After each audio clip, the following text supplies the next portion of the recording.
if the air is thin. So we'll find a mountain path on down the hill. Meet me where the snow melt flows. It is there, my dear, where we'll begin again.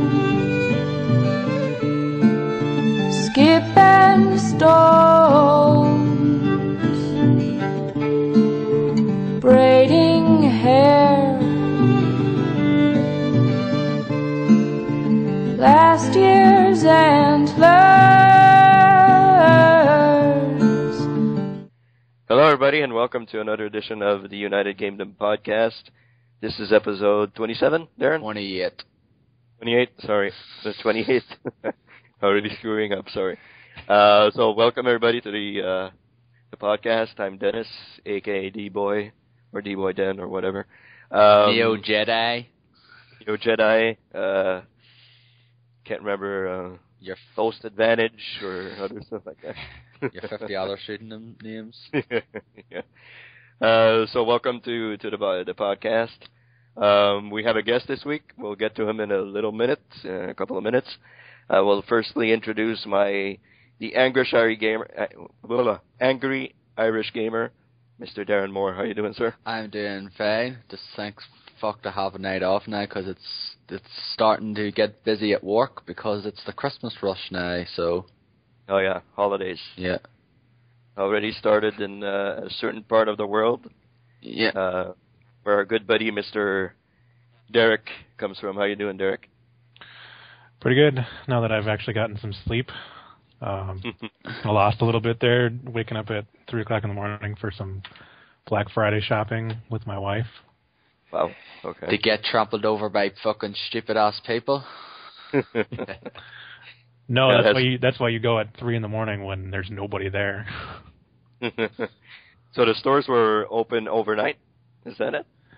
A lot of stores opened Thursday night, Thanksgiving. Like Walmart was open at 8, Target was open at 9, Best Buy opened at midnight. Some other places opened like right around that time as well. Wow. I was gonna go. Well, why don't you go ahead and introduce our guest, and I'll get into that Black Friday in a second.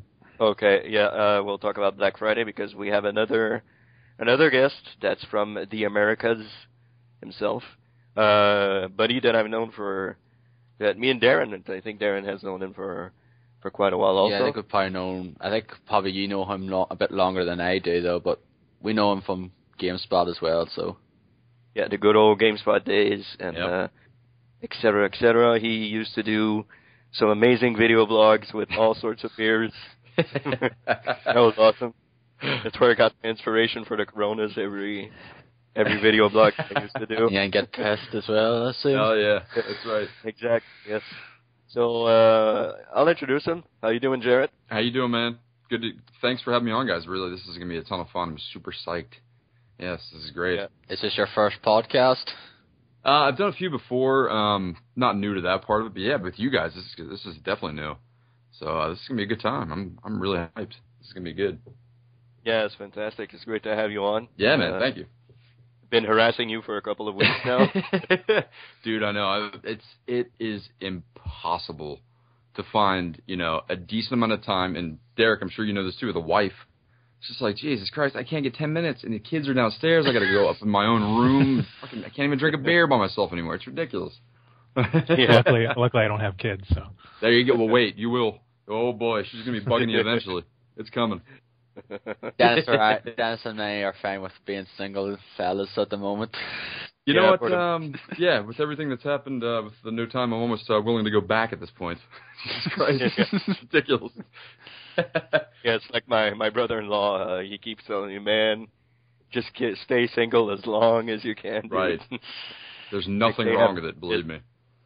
Oh yeah, they have 3 kids, and he almost never gets time to himself, and it's like, man, stay single. Do what you want to do, and, exactly. when you're ready, settle down and go for it. That's right. It's great to have you on, man. I hope you thanks for having me, guys. Really appreciate it. No problem. Hope you enjoyed the show. Absolutely. And if you guys want to go into the Black Friday, I guess the that's part of the news, right? There's been some. Well, Derek will Black know it Friday. more than I do, since of course we don't have Black Friday over here, like I mentioned last week, because our Black Friday is pretty much Boxing Day, the day after Christmas, and that's when the sales begin here. But we don't have crazy stories where people trample over people for getting stupid fucking deals.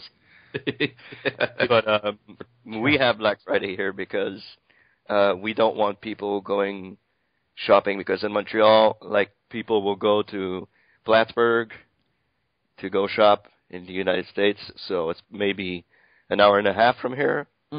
So instead of having people going to shop in Plattsburgh, they do a Black Friday over here also. So my parents actually went to shopping yesterday, and they told me it was insane. Not, United States insane, but there were a lot of people in stores and shopping and all that, crazy sales and all sorts of stuff. So how did it go for you guys? How was it? How about you, Derek? Go first. It's pretty low-key. I didn't experience any of the infamous situations that you see on YouTube where you have people trampling over each other for, a toaster, or, punching somebody out for, a phone or something. I just wanted a few things mainly for myself. Like Walmart, I was going to try and go to Walmart to get Lego Batman 2 for $15 and Forza Horizon for $15. Mm-hmm. They opened at 8 o'clock, and I live like a block from Walmart. So I drove over there like about 1:45. I was like, there's no way I'm going to wait in line. And the entire parking lot was filled. So much so that people had to park at another store next door at Sam's Club. And I drove around for a while, and I was like, this is insane. Like, I can't even find a parking spot. And I just gave up. I was like, you know what? I'm not going to deal with this crowd. I'm just going to go home and try and find the games I want online. Mm-hmm. Which I did. I got Forza Horizon on the Microsoft Store for $15 plus free shipping. Yep. I still haven't found Lego Batman 2 yet. They actually do have it on the Microsoft Store right now for $10, but it's out of stock. I'm hoping that it'll come back in stock, because that happened with Forza Horizon yesterday. It was out of stock, and then it came back, and I got it.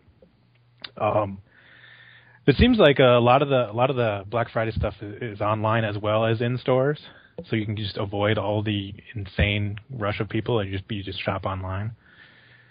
And then like Target, I was going to go to Target and try and find some stuff. They opened at 9, and then at Best Buy they opened at midnight, but there was people already lined up at Best Buy. Actually, the Best Buy is across the street from the Walmart, and there were people lined up at 8 o'clock already. And I was like, all right, screw that. I'm not gonna wait in that. So I went home. I played some XCOM.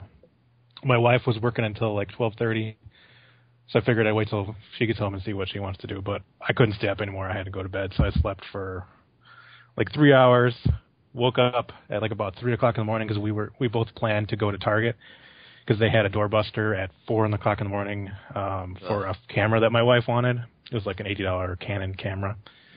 Mm-hmm. So we planned to get that. Wanted. Sorry, man. Well, right. There was some stuff I wanted there too. But, so we woke up at 3, and we were like, at first we were like, do we really want to go? Do we want to, really want to get up? And we were like, screw it. Why not? Right. So we woke up and went to Target. It was kind of snowing out, and there was like no traffic at all. We got to Target, and there's hardly anybody there. It's like, oh, this is perfect. Nice. So we go back to the electronics, and there's like a few people back there, but we got the camera right away. I also got the other stuff I wanted. I got Prometheus on Blu-ray for $10. Oh, sweet. They had Microsoft points. They had 1,600 Microsoft point cards that are normally $20 for $10.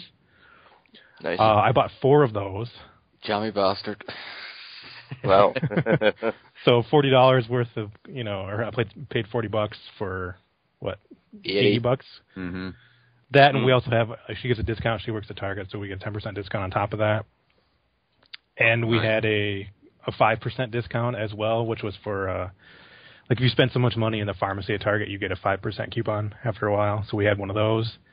And then you also get another 5% if you use a Target card, like either a Target check card or a Target credit card. So I probably paid like less than $35 for all those Microsoft points. So that was a really good deal. Awesome. Wow. So that was totally worth it, getting up at 3 o'clock in the morning for that. We also got some other stuff that she wanted too, but Go ahead. You have an amazing. That's a great Black Friday store. That's one that actually worked. Like you got up and you did it, and there was nobody there, and you got your shit, and you got the fuck out of there. That's perfect. You didn't have to deal with any bullshit, any fucking hassling at the store or whatever. That's awesome, man. And we actually, on the way back home, we decided to stop at Walmart and Best Buy just to see what they had left. The Walmart had nothing I wanted. They had it seems like they must have sold out of all the games. And we got there just in time for them. So what they had is 3 different events, like one at 8 o'clock, I think one at 10, and then one at 5 in the morning. And each, different things on sale at those different times. Mm-hmm. We got there I think it was just about 5 when we got there. And they were unwrapping their different things. They had TVs and different crap like that. But there was a few people there, but it was nowhere near as crazy as you would see on YouTube and stuff. Right. But they didn't have anything that I wanted there, so we went over to the Best Buy, and that was also pretty empty there. But I got about 3 Blu-rays, Captain America Thor, and Cabin in the Woods for $8 each. And I bought some Skylanders for $3 a piece. Some of the old ones, not the newer ones. So yeah, that's pretty much all I wanted. And they even had I was looking at some other things that I was thinking about, and they actually had those in stock as well. So it seems like they were pretty well stocked, and they didn't run out of most of the stuff. I mean, of course, I'm not looking for a TV or anything, which some people might have been, but yeah, overall it went pretty well for me. And I did buy some stuff online. Like I said, I got Forza Horizon. And I also bought Sleeping Dogs for $25 from Best Buy with free shipping. So, and right now on the Microsoft Store, there's 100 games for $10 a piece. There's a ton of stuff. Jesus. I think a lot of them are out. It seems like a lot of them are out of stock, but I think it says Ralph's up there, is it? Yep, that's one of the things. Yeah. So I think I'm actually watching this Lego Batman 2 page. I'm going to refresh it every once in a while so I can see if I can get it for $10 if it comes back in stock. Yep. But yeah, check out the Microsoft Store. They're really killing it with these deals right now. Yeah, that's probably it must be American. Right? Yeah. I don't think I could. I don't know if it ships to Canada or not. You can try. Yeah, I could try and check. Maybe Canada, but I don't think Darren can. I think there's a Microsoft UK store, I think, though, but it's probably a load of shit compared to... It's probably the normal games there are full price. So... Buy Crackdown for $5. Right. Oh, there's a lot of recent games on here, too. It's pretty amazing. Recent, how many months? Recent as in... this year. They got Binary Domain for $10. That's a good. Call of Duty, Modern Warfare 3, Crisis 2, Dance 3, Deus Ex, Dead Island, Diablo 3, Devil May Cry HD Collection, Dragon's Dogma. Okay, so they sell PC games also since Diablo's there. Microsoft and PC. Yep. Okay, cool. There's a lot. I can send you the link if you want. Yeah, maybe it have maybe put it in the Skype chat. Hey, check it out. There's probably I could check it out. Maybe there are a couple of games that I'd like to try out. There's Ralph for one. There's Ralph. QTEs. Yeah, I'm sorry. I know you don't like QTEs, but it's not. It's yeah. I'm just a big fan of that game. Yeah. So anyway, that was my Black Friday experience. Was your Black Friday? How about you, Jarret? Did you do something? Yeah, I went out a little bit yesterday. There was nothing planned though. I didn't have anything planned out. I'm going to go get this or these kind of things. We kind of went to see him. We saw Rise of the Gardens yesterday, and my sister and my family and all. We went out, and then we went out to the mall, which is right near my hometown, and went out there for a little bit. And it was a fucking mess. I don't know where you live, Derek. What part of the country are you in? Minnesota. Minnesota. Okay. Would you describe that place? Is it technically crowded there as a state in general? I'm not too familiar with the state itself. Would you when you go out somewhere, is it just a pain in the ass to do anything? Because Maryland is like that. It's a fucking mess, dude. Everything is a mess. If I lived in or something, I would say but no. Yeah. Right. Yeah, here it's just it's crowded everywhere. So I don't like going to the stores even when it's not Black Friday. So I said, fuck going out. I'm doing all my Amazon stuff. Did a little bit of that this morning. Did a little bit of it last night. Yeah, mine was kind of. I didn't really have any plans at all. We went out to check out a couple stores, and we were like, let's get the fuck out. I don't like it. I hate it. I hate being around that many people. I just can't take it. Yeah, I'm with you. Yeah, pretty much like myself. Then I do not like crowded areas. Can't stand it. No. Can't stand it. Yeah. I take the fucking metro every day, and on weekends I just want to stay the fuck away from people. Right. I do not want to be close to anybody. Exactly. So it stinks, man. Yeah, that was like, hey, yeah. Yeah, he's just like, hey, how come you don't, go shopping or anything? I'm like, no, fuck that. I don't want to mingle with people on the weekend and stuff like that. It's awful. I want to stay as far away as I can. Mm-hmm. So, maybe that makes me unsocial, but whatever. No, fuck that, dude. No, you're just a rational individual. You're very rational. Yeah. That's being. Nobody wants to be around that kind of shit, and especially as people are fucking knocking you around, rude. It's just rude. People are shitty. You gotta deal with that shit all the time. It's like, I don't even need to deal with that. Yeah, like watch that fucking YouTube video of that one of this year, Black Friday. Fucking crowd of people going, I think, for phones or something. It's like one of the women there fucking had the whole, she's like clutching tight to her phone, like fucking people trying to grab it out of her hands. Yeah. It's that kind of shit, yeah. I've never seen that in like that crazy rush type thing, but I've been in crowded stores. But yeah, that kind of thing you're talking about, Darren, that's ridiculous. It's a fucking phone. Is that big of a deal? You need it that bad? Jesus Christ, you douchebag. And people go in as well and buy like fucking 5 of them. And like, why the fuck do you need 5? Just because it's a big fucking deal. Right. It's like, seriously, why did you do with 5 phones or 5 toasters or whatever it is? Well, you can sell them back on eBay, I guess. Yeah, probably. Yeah, some people do that. Like Twinkies. Right. Exactly. Yeah. Fuck it. I saw that. I saw the Twinkie fucking eBay post. I was blown away by that. People fucking sell Twinkies. Yeah, that's pretty insane. Mm-hmm. The Twinkies, that's pretty insane. It is, dude. Anything you guys bought on Steam this week?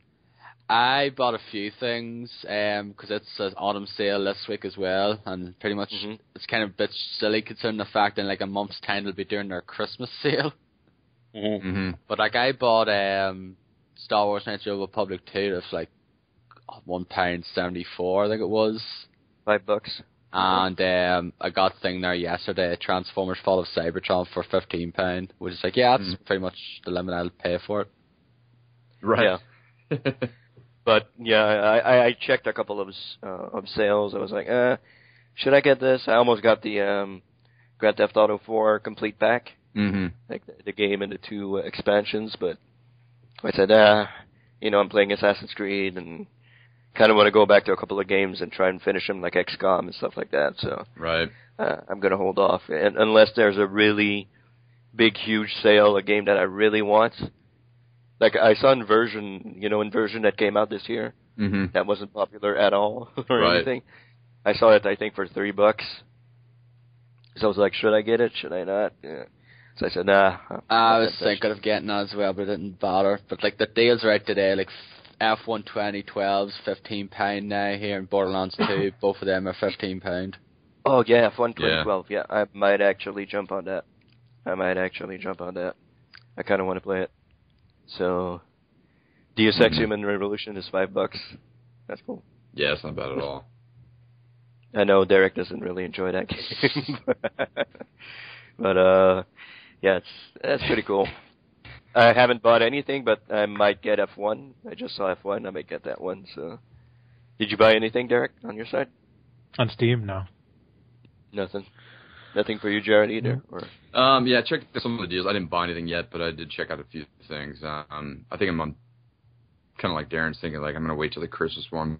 But my shit, I'm not hardcore into PC gamer. I want to be. I'd rather be on the PC. Everything runs way better. I mean, as far as I know. I know most runs, but everything runs better. I'd rather be a PC gamer. I just don't think they can really run the high-end shit right now. That's going to change, though, fellas. Oh, boy. I'm fixing that. Mm-hmm. Yeah, I checked some stuff out, yeah. I've been a PC gamer ever since I got this machine now, so... yeah. It's way better. I mean, I enjoy it because it's everything in the same place, like Exactly. Yeah. I go on the internet, I just, press Alt Tab and I go on the internet, go back into my game, and I really like it. I really liked it this way. Yeah. So, yeah, man. I'm not anti-console. I know people are. I'm not either. Yeah. Yeah. I know a lot of my friends that I work with are like, oh, fuck consoles, man. Fuck that. I'm not playing on consoles, but, you're missing out on some games, like Halo or stuff like that. But yeah, exactly, yeah. I'm a little bit of both. More PC this year, I guess, but, I've sort of been the same kind of way, though. I played more PC stuff this year than I have done in, 8 years. That's interesting, dude. It seems like a lot of people are going that direction, too. Like, as we go through this generation, a lot of people are just switching over to the PC.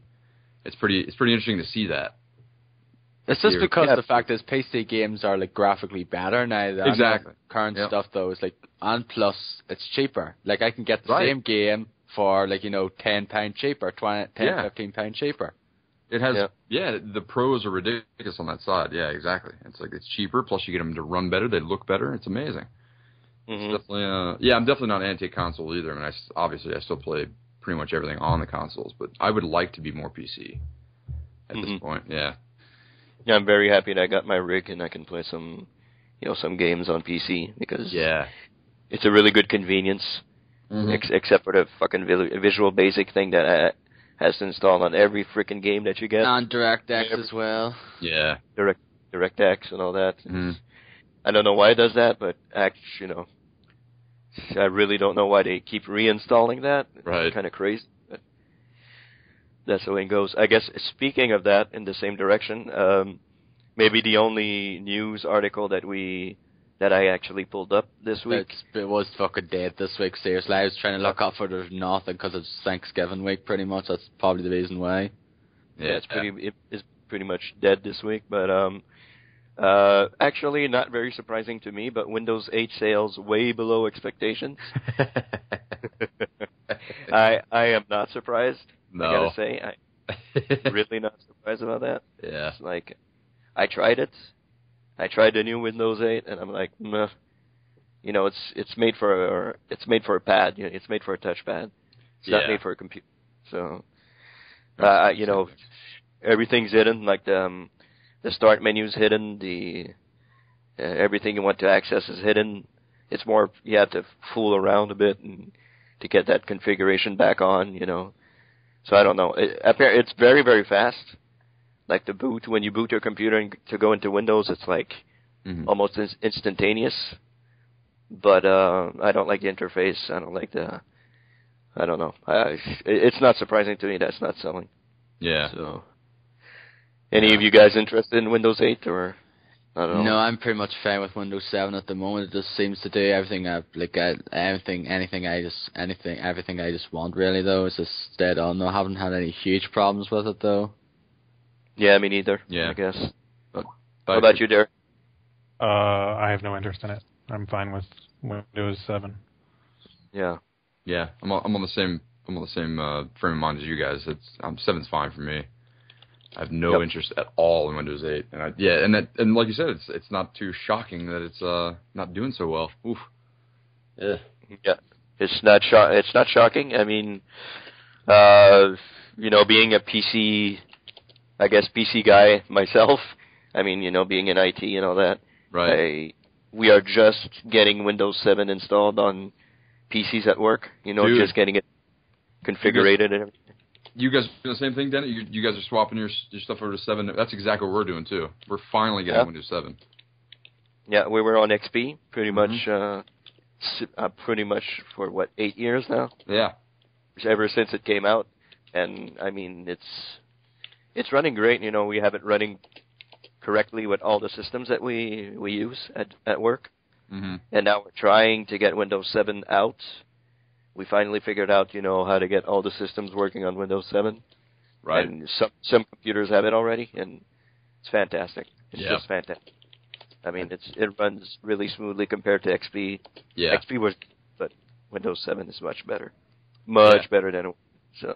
I definitely agree. Yeah, that's exactly where we're at. We're in the middle of migration and just application testing. God damn, it's been a shitty 6 months getting all this shit together. But yeah, I agree with you. rolling out Windows 8.5, not Windows, but Lotus Notes 8.5, which has been fucking shit. You know that stuff. Jesus Christ. What the hell is that anyway? It's a mail system, mail server system. Okay. Yeah. It's really shitty. It's really bad. Do you guys just use it for mail?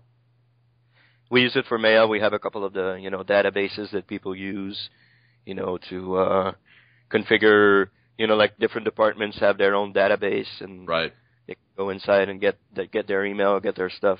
Yeah. It's really a hassle. It's really a hassle to. I know, man. I know. It's really garbage. I mean, to set up files and all that get corrupted almost instantaneously. Get corrupted maybe a week or 2 weeks afterwards. So it's really garbage. It's really garbage. I don't know why they persist with Lotus Notes, but it's really garbage. I know what you mean. I wish they could go back to Outlook, but Yeah.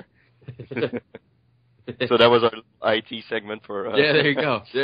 But if we haven't bored anybody enough, let's talk about Lotus Notes some more and fucking. Migrations. But me and Dennis, I'm sure, bored people to death a few weeks ago when we talked for wrestling for 30-odd minutes. Hey, no, I still have to talk about wrestling later. So. Okay, so now I guess what do we move on to, Darren? Do you want to do the games? We've been playing pretty much as we always do after the news, Dennis. Okay, I'm sorry. You've only been on this podcast for fucking what? 6 months now? No, but you told me you would move stuff around, so I don't know. No, it's the same order, except just the topic discussion goes last. Okay, perfect. So, games we've been playing, I guess we'll go with our guest first. Jarret, what have you been playing this week? I get to go first. Awesome. Let's see. This week, pretty much before Thanksgiving, all I've been playing is I got it last Friday. I got Zone of the Enders HD collection, which I never played the originals on the PS2. Heard about them for years, never touched them. I got around to them this time, and I'm actually really, really enjoying them. I didn't think I would. I'm not one of those guys that's really into mech, space robots fighting. It's never been a sort of genre that, I was into, but this is actually really good, and I love the fact that it runs, at such a high frame rate. That's a huge thing for me right now. I'm really trying to play a lot of games that are running at either a lock 60 or, around that area of frame rate. Is it the 360 version? 360, yeah, but I stayed away from the PS3 for that reason. Because I heard pretty bad. It's pretty bad with the frame rate. That's what I was hearing too, which is amazing. I mean, it's it was developed for the PS2. It's just that stinks. Sony's having a tough time with some of these games that developed for both systems, and then PS3 seems to take the hit on the frame rate side a lot. I mean, Bayonetta was a major. Yeah, one. That was definitely. I was going to mention that as well. Yeah, that was one of the ones I had to play on the 360, and this one the same way, and it runs great and it looks beautiful. It's a ton of the second one. The first one you can fucking fly through, dude. I mean, it's not difficult, especially on normal. Yeah, it's pretty short game. Like I finished it years ago. You finished? You played it before? I have them both though. I haven't finished the second one. I played like a good chunk of it though, but I've played the first one and finished it 3 years ago though. And it's a good game, but the second one does play a lot better. Second one, you're right, dude. It does. It's way faster and there's a lot more stuff going on. Second, I'm at Vic. I just got to the Vic Viper boss. Holy God! I wasn't prepared for that boss. I was not prepared for that level of difficulty because it wasn't that bad. Like especially playing the first game and then going right into the second one. I wasn't expecting that kind of difficulty jump so quickly, and it was. I still haven't beaten him. I tried him a few times that night, and I was like, fuck it, I'm just gonna drink some more beers. Yeah, it took me a while to beat him as well, though. Like I kept going back, and I fucking kept getting beat, but eventually I did beat him though, and just progress a little further from that. Then. Right. Yeah. Yeah, that's pretty much where I'm at. I mean, I haven't beaten him yet, but I'm going to either tonight or tomorrow, and I'll see where that goes. But yeah, it's a fucking phenomenal. And I also got, of course, I pretty much bought that collection just to get the Metal Gear Rise demo. Yep, that's exactly what I'm super in love with Platinum Games, and everything they do is just that's my kind of. I think we're both fanboys for Platinum, pretty much. Dude, I know, right? They're amazing. They are the new Team Ninja. Team Ninja's fucking gone the way of wherever they're trying to appeal to too much of a Western audience. I think if you keep doing Japanese development for that kind of crowd, then you're gonna still have your sales. But did you play Ninja Gaiden 3 then? Did you? And you know me, man. I love. Yeah, I know you love. Yeah, and I didn't even pick. I read all the stuff about it, did a lot of research on it, and I was like, that's not my game. That's not Ninja Gaiden anymore.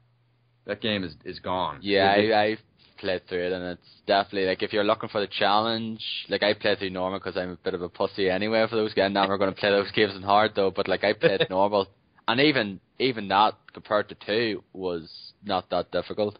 It's nothing. Yeah, that's what I heard. Yeah, I couldn't do it. So Platinum, like you're saying, Darren, like Platinum is. We're fanboys of that. Like, people that love those kind of games, that's where we want to be with them. And that fucking Metal Gear Rising is amazing. The demo is amazing. I can't wait to really dig into that one. That's my number one look forward to game this. Yeah, that's my most anticipated game of next year as well. And it's coming out in 3 months time. No, man. Oh, I can't wait. But yeah, I've been playing a lot of that. A lot of the demo, going back with both the ZOEs and. I pretty much finished Need for Speed Most Wanted. It's a really good game. It's a really good game. It's just not. It's not Burnout Paradise. It's not. It is, but it isn't at the same time. It doesn't run. And again, like going back to the frames per second, I'm really needing that now. I need that performance. That's kind of what we're talking about PC. Like I want to go to that realm of just being able to hit those high frame rates all the time. Need for Speed is great. It's just. It runs. It's slower control. I don't like that as much, especially for a game that's so fast.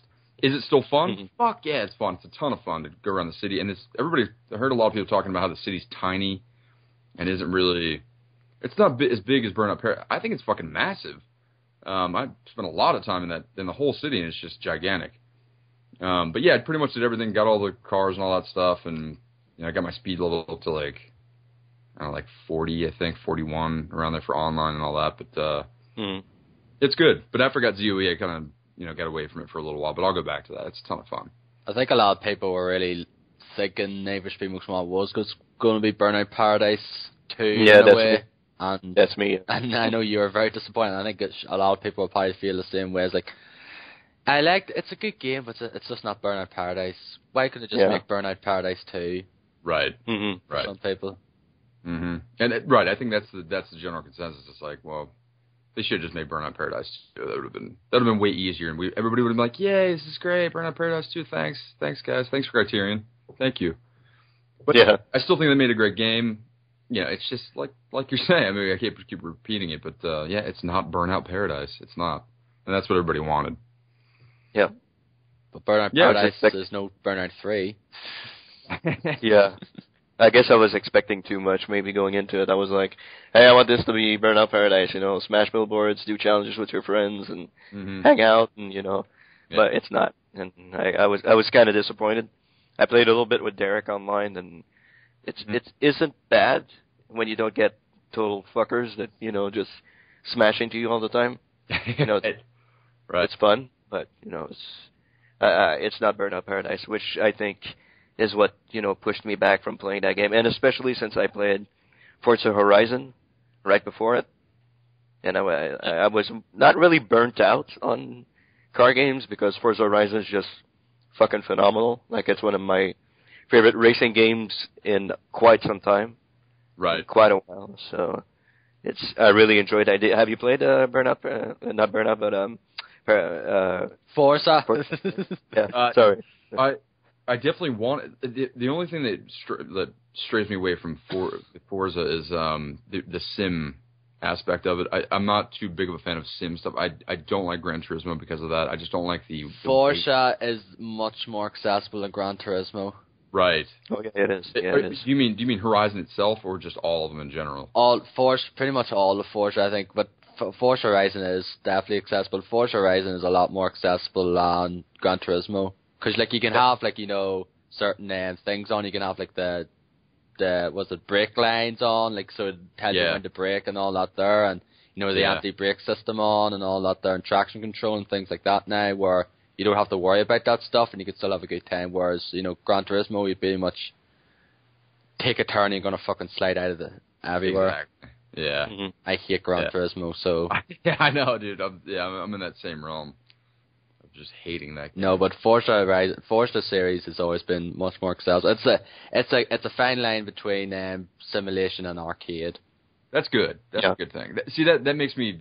I was definitely interested in it. I read all the stuff about it and was like, well, I'll just skip it just because I knew I was going to get Need for Speed. That's the only reason I skipped it. Otherwise, with all the great talk that was about with Forza Horizon, I was like, oh, man, maybe I should get that. But I knew Need for Speed was coming, and I was like, oh, fuck, I definitely want to play that more. Plus, it's a better-looking game. Yeah, I know Derek finished Need for Speed Most Wanted this week, so what are your thoughts on it, Derek, since you finally finished it? I guess it's pretty much what everybody has been saying, that it's kind of like Burnout Paradise, but it's not. It's like a Burnout Paradise wannabe. Mm-hmm. I think like the cops are just a big nuisance. They don't really provide anything interesting to the game. The whole Most Wanted list is really weird because you're not racing against people. It's almost like you're racing against these just the cars themselves that are like they're robots or something. I don't know. Mm-hmm. And the whole like the intro videos for each of the Most Wanted things are cool, but they're like, what's the purpose of them? I don't know. Yeah. Because like the past Need for Speed Most Wanted games, you were like racing against actual people, and there was a little story to it. But in this, it's just like, okay, here's some cars, go race them. Yeah. You know? Yeah. It needed more Razor Callahan. That's what it needed. Yeah, that's what I was gonna. I guess, yeah. So what I ended up doing is I used the Lamborghini Countach for like almost the entire game, and I got every single mod for it. But I was having a lot of trouble at the very last number one Most Wanted car, which was I think was it the, yeah, that right? I can't remember that. Yeah. Like it took me like a third of the race just to catch up to it because the thing was so fast. Yeah. And of course, I'd usually wipe out by the time I did. But I will say that the AI is very rubber bandy. Like if you screw up a lot, you'll still catch up to them. But if you are doing really well, the computer will still catch up to you like all the time. So it's Mario Kart then. Yeah, I guess so. Yeah. Yeah. That's what do you think about that, Derek? Do you like the rubber band? I can't imagine anybody. I don't like it. Exactly. I don't like it. Yeah. No. I'd rather be able to do really well in like lap cars than exactly. Because then it's your skill. It's you doing well, and then you're just destroying these. I get they want to make it competitive, so it's not just boring. But I mean, come on.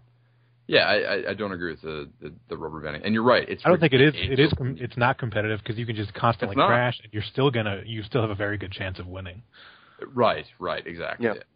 So what I ended up having to do is I switched to one of the higher up, or one of the cars that were higher up on the Most Wanted list, the Bugatti Veyron. Right. That thing is a freaking beast. Like it's like overpowered. Oh, dude. It goes so damn fast. Like you crash like half the time because it's so fast that you're trying to control it. The Veyron. So yeah. It took me a while to get used to the speed and everything compared to the car I was driving. Yeah. But like in that car, I catch up to that Koenigsegg or whatever, like almost immediately, right when the race started. I catch up to him. Plus, the nice thing is it's really heavy and it's like really tough, so you can get takedowns pretty easily with it. You're right. It's OP because it's like it's heavy and it's easily the fastest car. I mean, no acceleration and top speed, no question. Definitely. And it sounds really cool too. Like it does. It sounds man. really powerful. It does. So once I use that, I think I screwed up the first time, but then the second time when I was using the Bugatti, I won. I beat the Most Wanted car and I finished the game.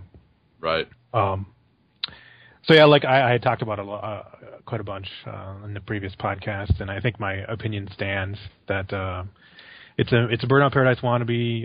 The frame rate is not very good. The sense of speed is not very good. Like you'll be going 100 miles an hour, but it doesn't feel like you're going. It feels like you're going maybe like 30 miles an hour. Mm-hmm. And I find myself crashing a lot because I don't feel like I'm going very fast, and I'm so used to like checking cars, like in Burnout Paradise. Right. It seems to be much easier to avoid traffic I've found in the previous, not just Paradise, but in like Burnout Revenge and other Burnout games. I don't know if that's because of the frame rate or because the car handling is a little different. I totally agree with you. I totally agree with that. Yeah. So, like I said about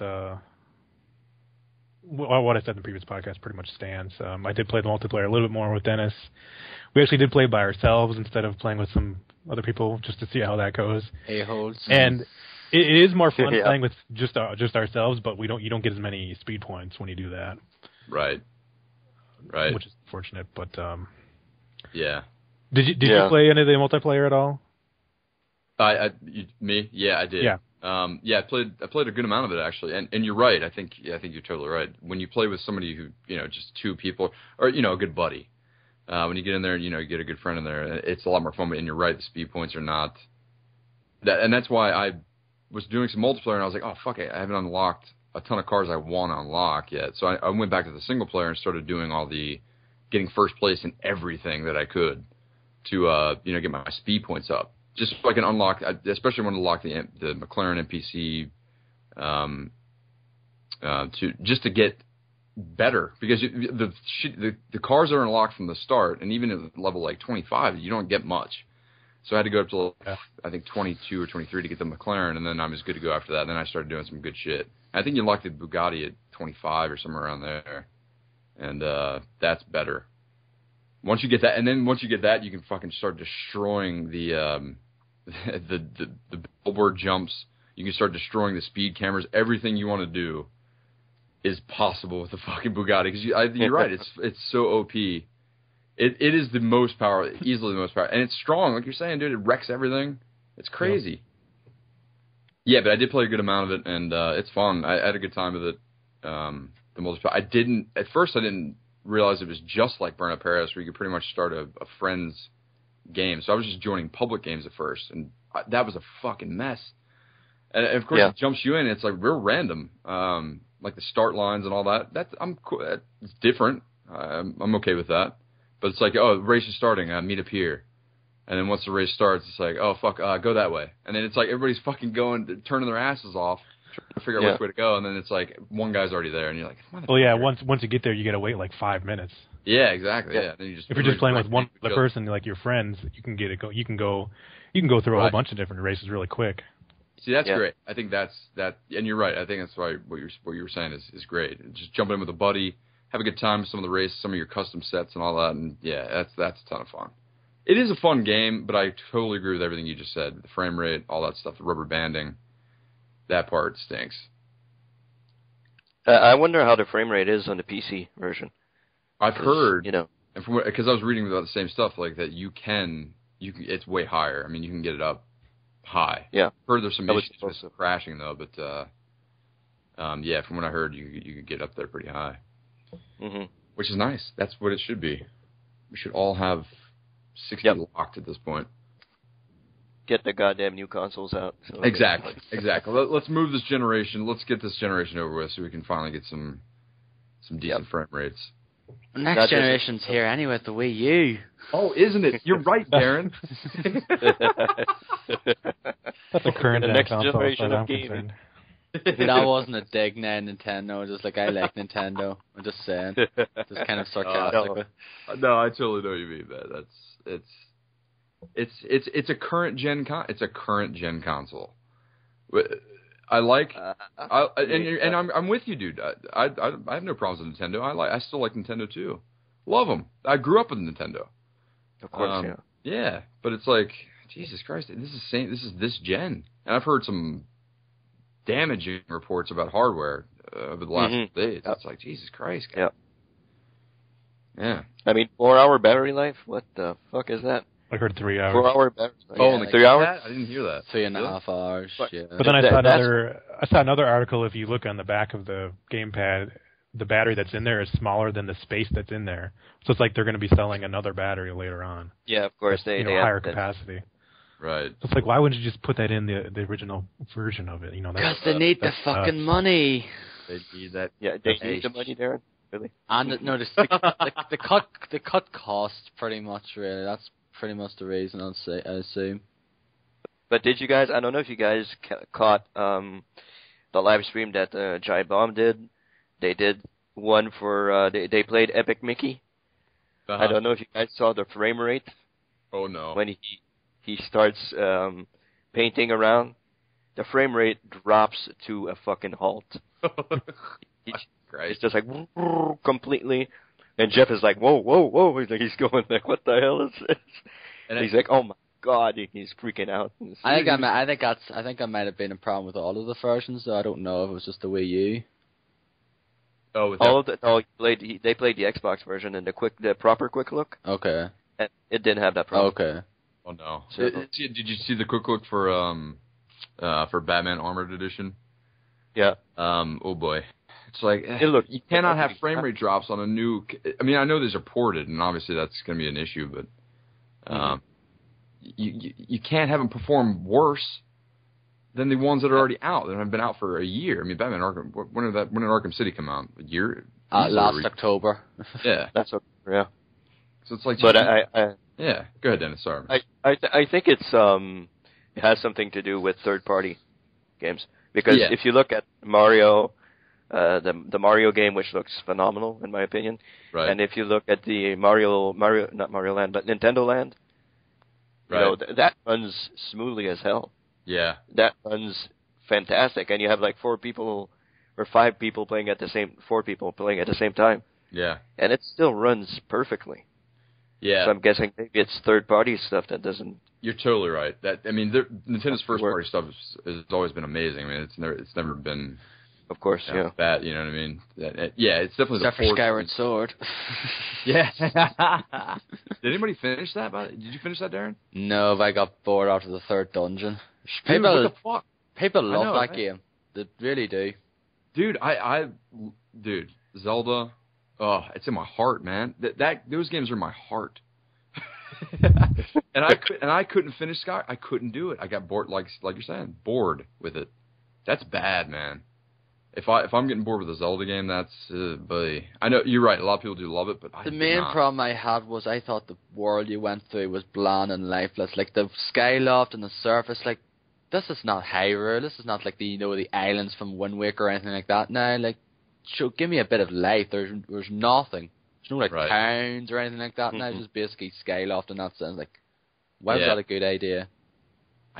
Dude, I'm with you, man. That's I just couldn't do it. I tried to like a month after I got it. Damn. Okay. Thanks, dude. I think we should move along here now because we're going on a bit of a tangent. Yeah. I know. Yeah, a little bit, but it's all right. I mean, it's fun talking about other stuff at the same time. So you played God Hand also, Jarret? I think I've seen your... I've been playing. I've been trying to get back into I'm getting ready. I'm getting prepped for Metal Gear for playing the most difficult games of all time, and which God Hand is definitely one of those. That is a great game.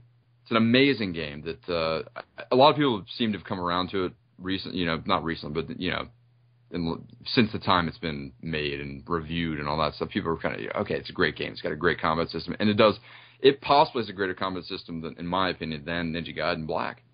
I think it's one of the best combat systems in the game I've ever had the pleasure of playing. It's amazing. Mm-hmm. It's an amazing guys game. to death and then knock them out into the space is pretty awesome. Great. It's so good. It's so deep. It's easily one of the deepest combat systems I've ever played, ever. And I've been playing. I would have to try the game.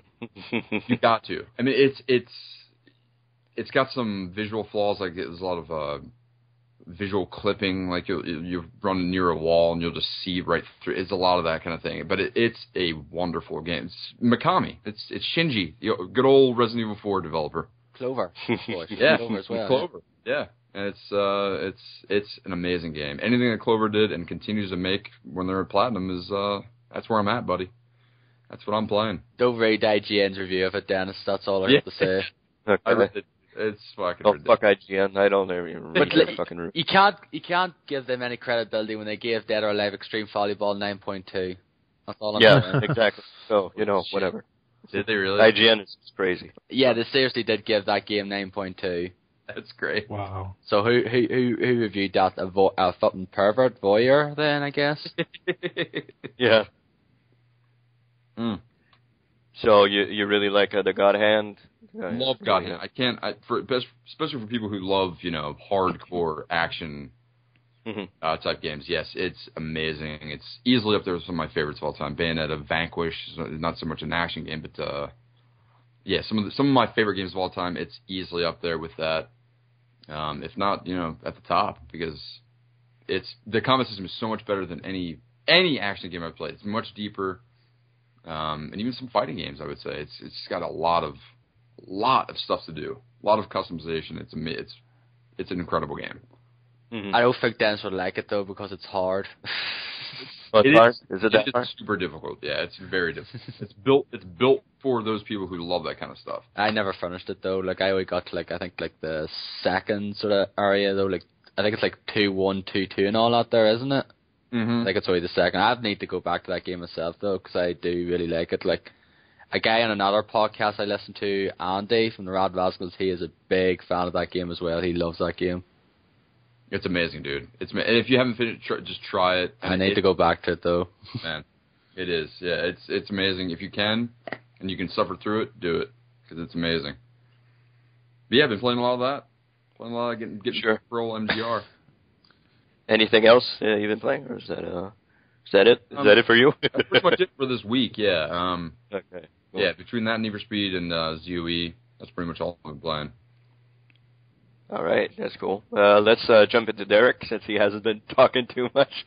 So, Derek, what have you been playing this week? Okay. I already mentioned Need for Speed Most Wanted. Finished that. I played a little bit of Assassin's Creed 3. I'm still having a hard time getting into that game. Just doing some more side stuff. I just haven't really been compelled to play it much. Mm-hmm. Like I said last week, it's really slow getting into it, and I'm still on sequence 6, and I haven't even done any of the main story missions since we talked last week. Okay. I think the game I played the most besides Need for Speed Most Wanted is probably XCOM Enemy Unknown on PC, and I've got to the point where you have the option to invade the alien base. Oh, okay, you're already up there? Okay. I'm not going to do it yet because I don't feel like I'm ready, but... No, prepare yourself, dude, because that's fucking hard. That is fucking hard. Prepare yourself. I really like the game a lot. I really like... that's awesome. Like the music, especially the music when you're preparing your squad, and choosing your loadouts and stuff. I love that music. I love the look of the game. Music reminds me of Mass Effect when you're in the battle.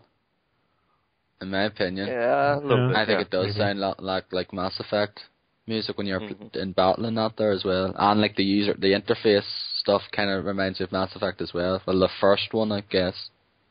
So far, it hasn't been too difficult, but the last main story mission, I encountered the chrysalids for the first time. Those things are freaking tough as hell. Oh yeah.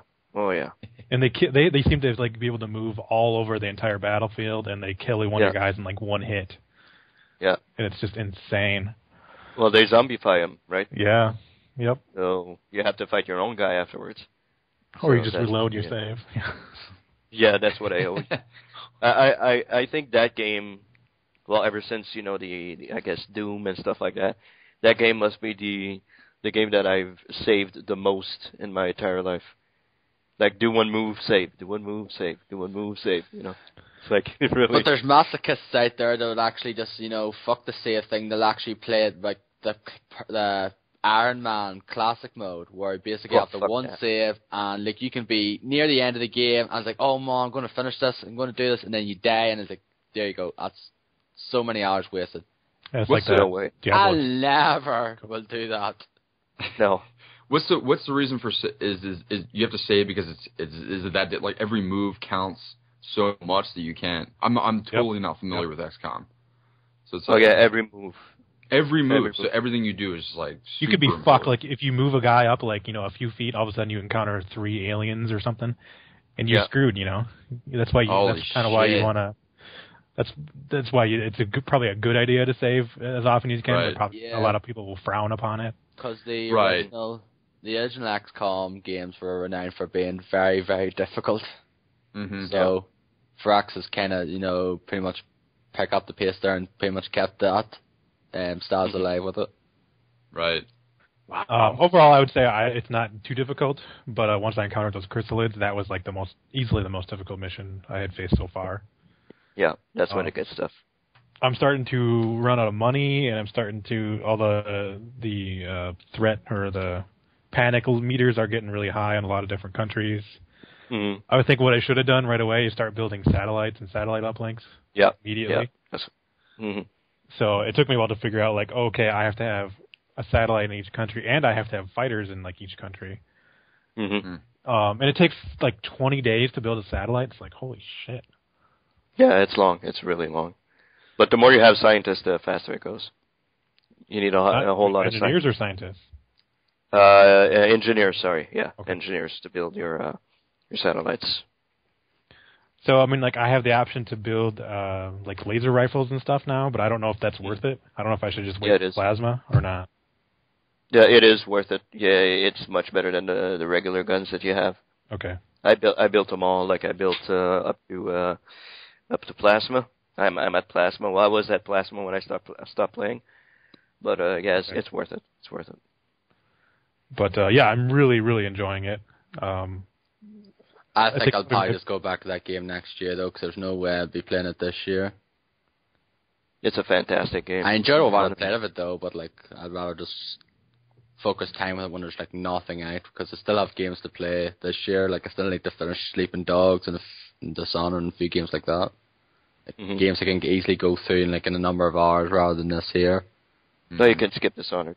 I don't know. I honestly don't like that. Real-time strategy, that's a genre that is totally foreign and alien to me. It's I don't know how you guys actually. do it. But there's such skill involved. I have a lot of respect for it because there's such skill involved with playing it well. That that's a hardcore genre there. That fucking all that you can take StarCraft, time, all that stuff. You know, you can can take your time.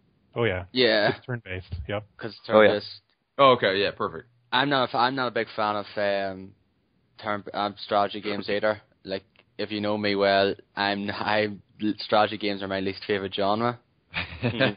But even I like this game because it is turn-based. So you can take your time. It's like kind of like it sort of plays like a maybe a bit of like a strategy RPG perhaps.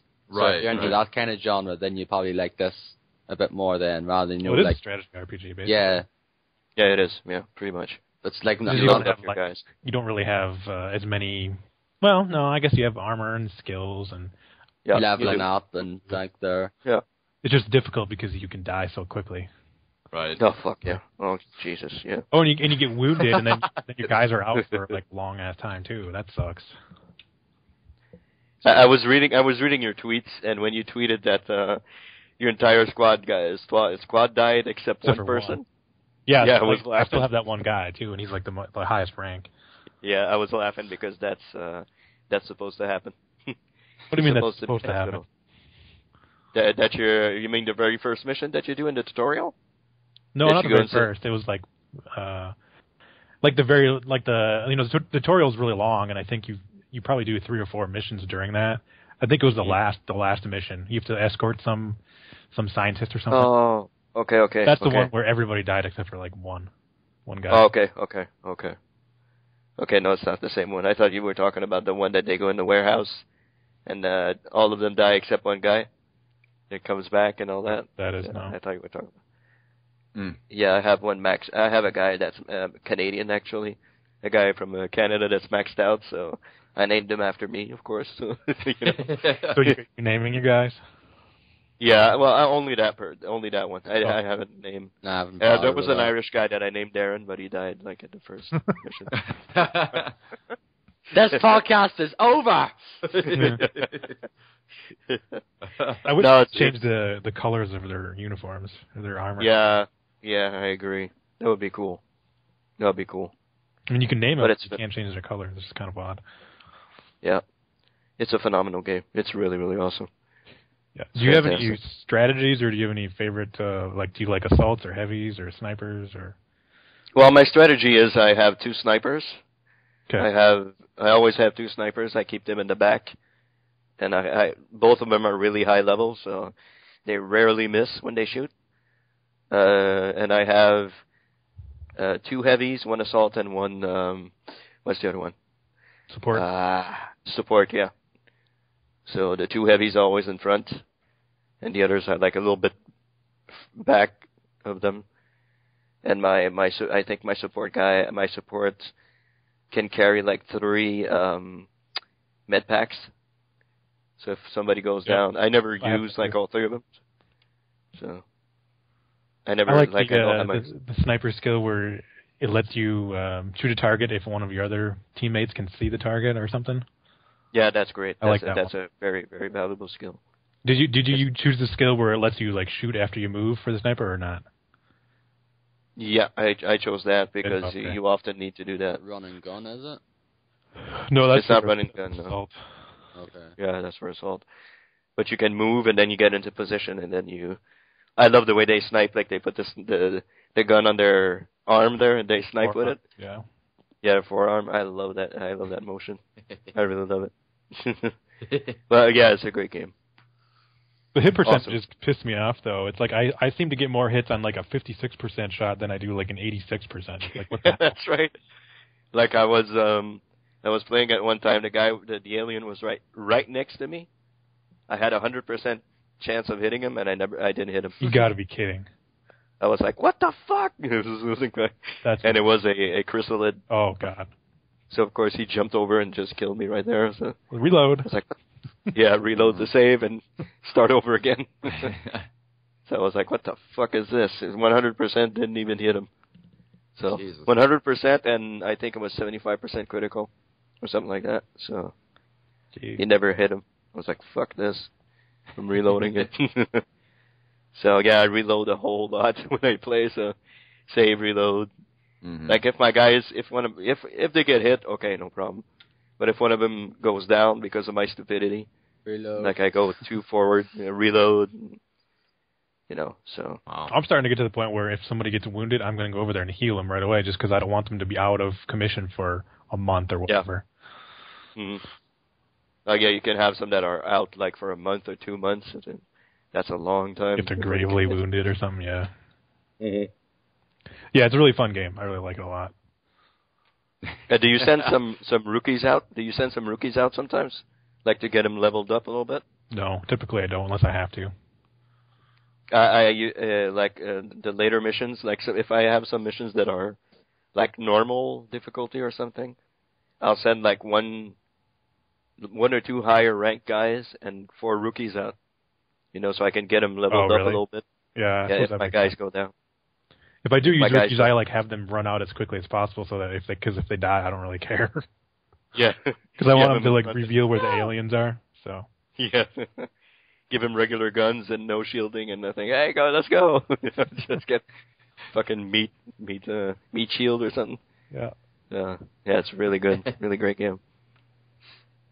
All right, and just briefly, I hooked up my Super Nintendo last night, and I played a little bit of this game called Thunder Spirits, which I picked up for $5 at this retro tournament thing that I was talking about in a previous episode.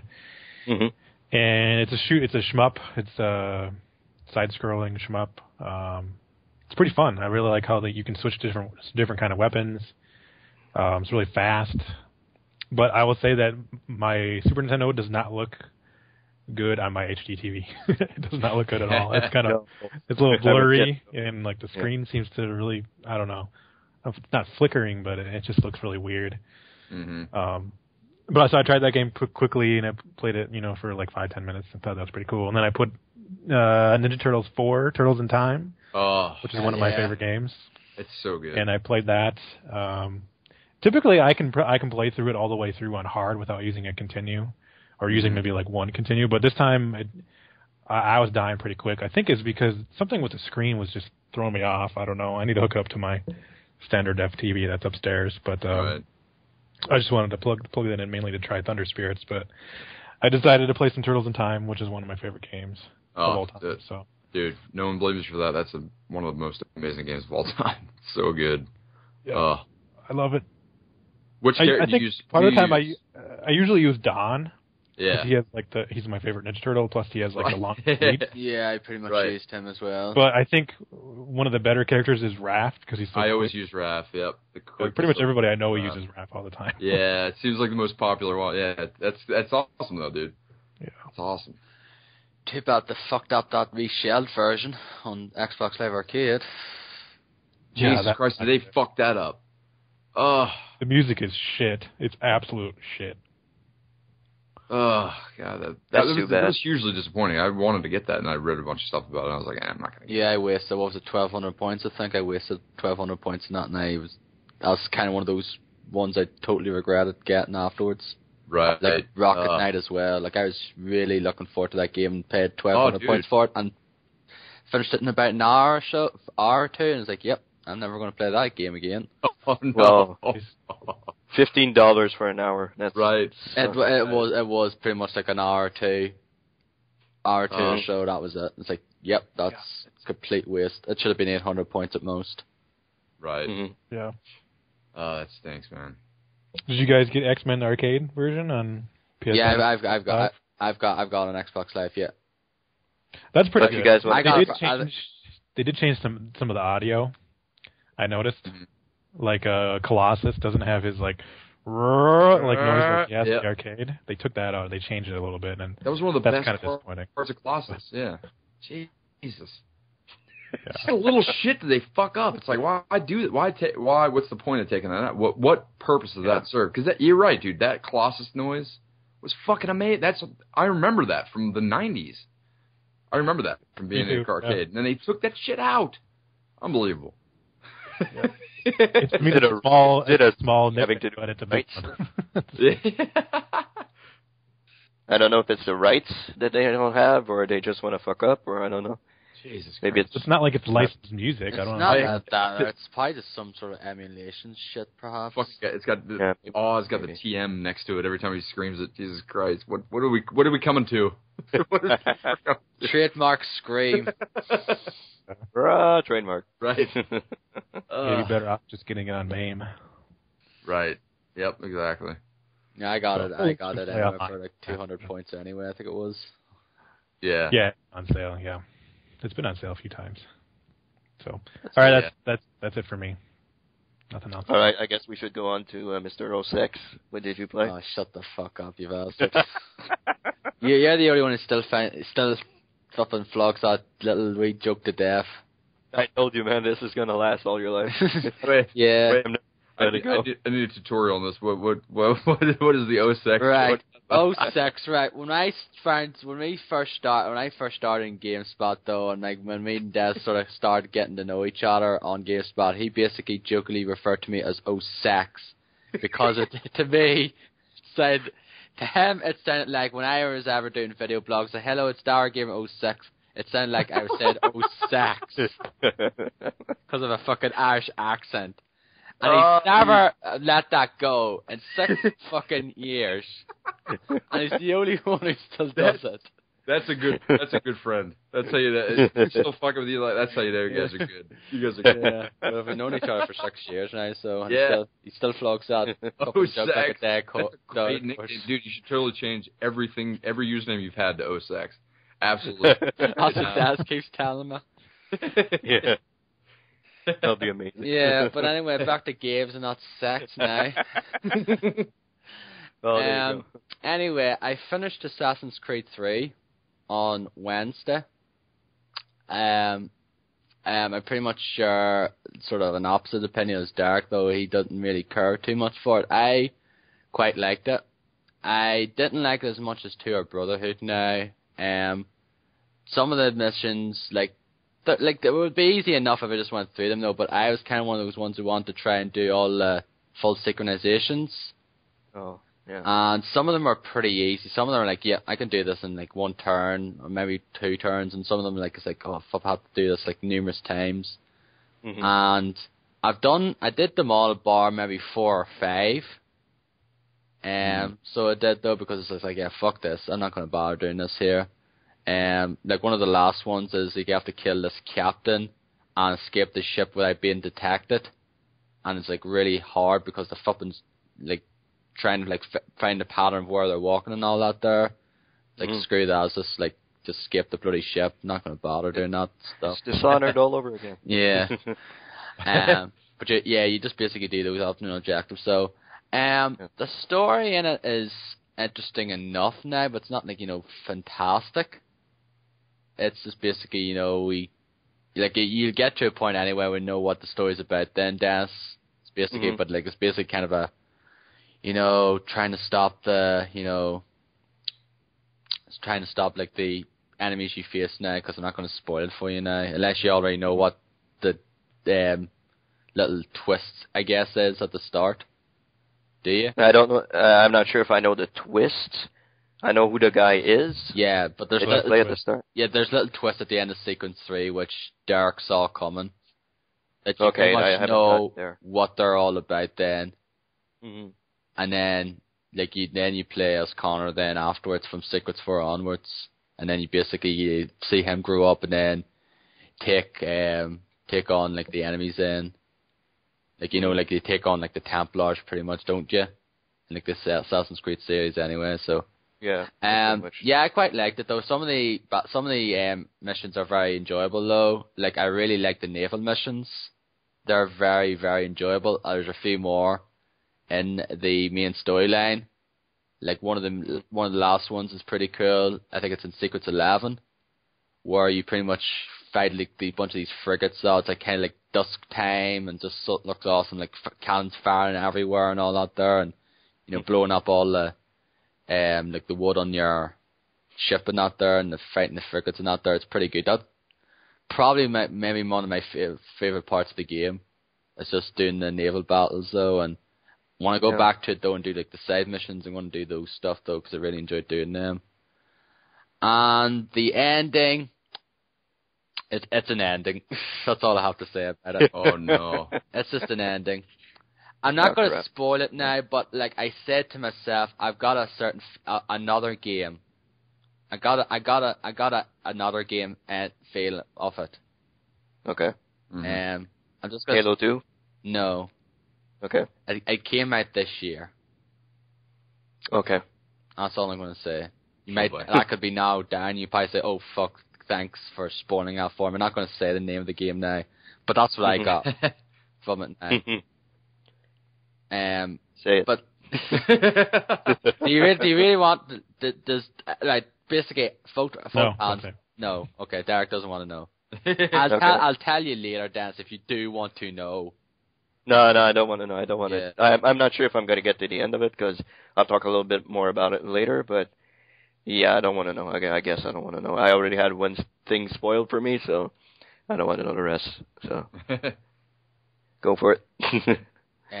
Okay. But yeah, definitely. But like people were saying, oh, this is going to be the end of Desmond's storyline and all that there. Yep. When you do finish the game, you say, yep, that is just the end of his storyline. And that does finish it. That finishes this. His story, his like arc, because it's been going for the past, like 5 games. Right. But yeah, definitely, there is a conclusion.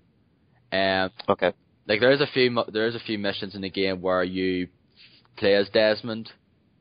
The 2 are all right, where you basically have to the first one you have to go up the skyscraper and get the power or core or whatever the fuck it's called. And then the second one you have to you go to Brazil and you have to go in a stadium where there's like an MMA fight happening. Yeah, that's when I saw in the quick look. Yeah. One in the quick look, if you've seen it there. It's that one there. And then there's this other one where you have to go to, well, I'm not going to say it though. You go to a certain place that you would remember well if you played the first game. And that's kind of probably the best Desmond part because he comes in, he has this like knife and like hidden dagger and just fucking rips fools up. Cool.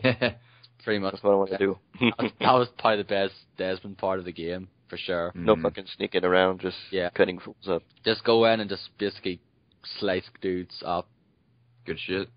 But yeah, it's good though. The chase mission, which everyone seemed to fucking hate, I didn't really have a huge problem with. But this is probably because the fact is the patch came out before. Because I did a mission earlier before the patch came, which I found a lot more annoying, where you had to chase Thomas Hickey. And like I tried to do the optional objective where, like I mentioned this, you have to try and not shove or tackle anyone, or else you'd fail the optional objective. And it took me a while to do that because every fucking kept going coins, and then people just gather around and get the coins, blocking your bloody path, and therefore it got really annoying. But like it's I enjoyed it though. Like it's a nice looking game. There's some of the settings are nice. Boston. Like I think I like New York more than Boston. But the problem is you don't see New York until sequence 8 or 9. Mm-hmm. Okay. Like you spend like the first block of sequences in Frontier and Boston, and then you get to New York then. But to me they're not as memorable though as like the ones in 2 and Brotherhood and that there, like Rome and Venice and that there, because these are just like newly made cities, like just starting to get like become into fruition pretty much. But yeah, I enjoyed the game though. Like I said, it's not as good as 2 or Brotherhood in my opinion though, but I still recommend it though. Like some of the side missions, some of them are decent enough now. I never really bother doing a whole trading stuff. I did it like a few times, but you don't really need to do that unless you want to be a completionist. Because if you want to get 100% in the game, you have to do the homestead missions. You have to do, the crafting the different recipes and all that stuff. But it's not really required. You basically it shows you how to do them. Like Sequence 5 is pretty much, here's all the main things you can do now from now on, the different types of missions you do now on in the game. That's pretty much what it introduces you to all the different aspects. And like Sequence 6 as well is like, you escape, you can go to the town crier and bribe him, or you can rip posters off.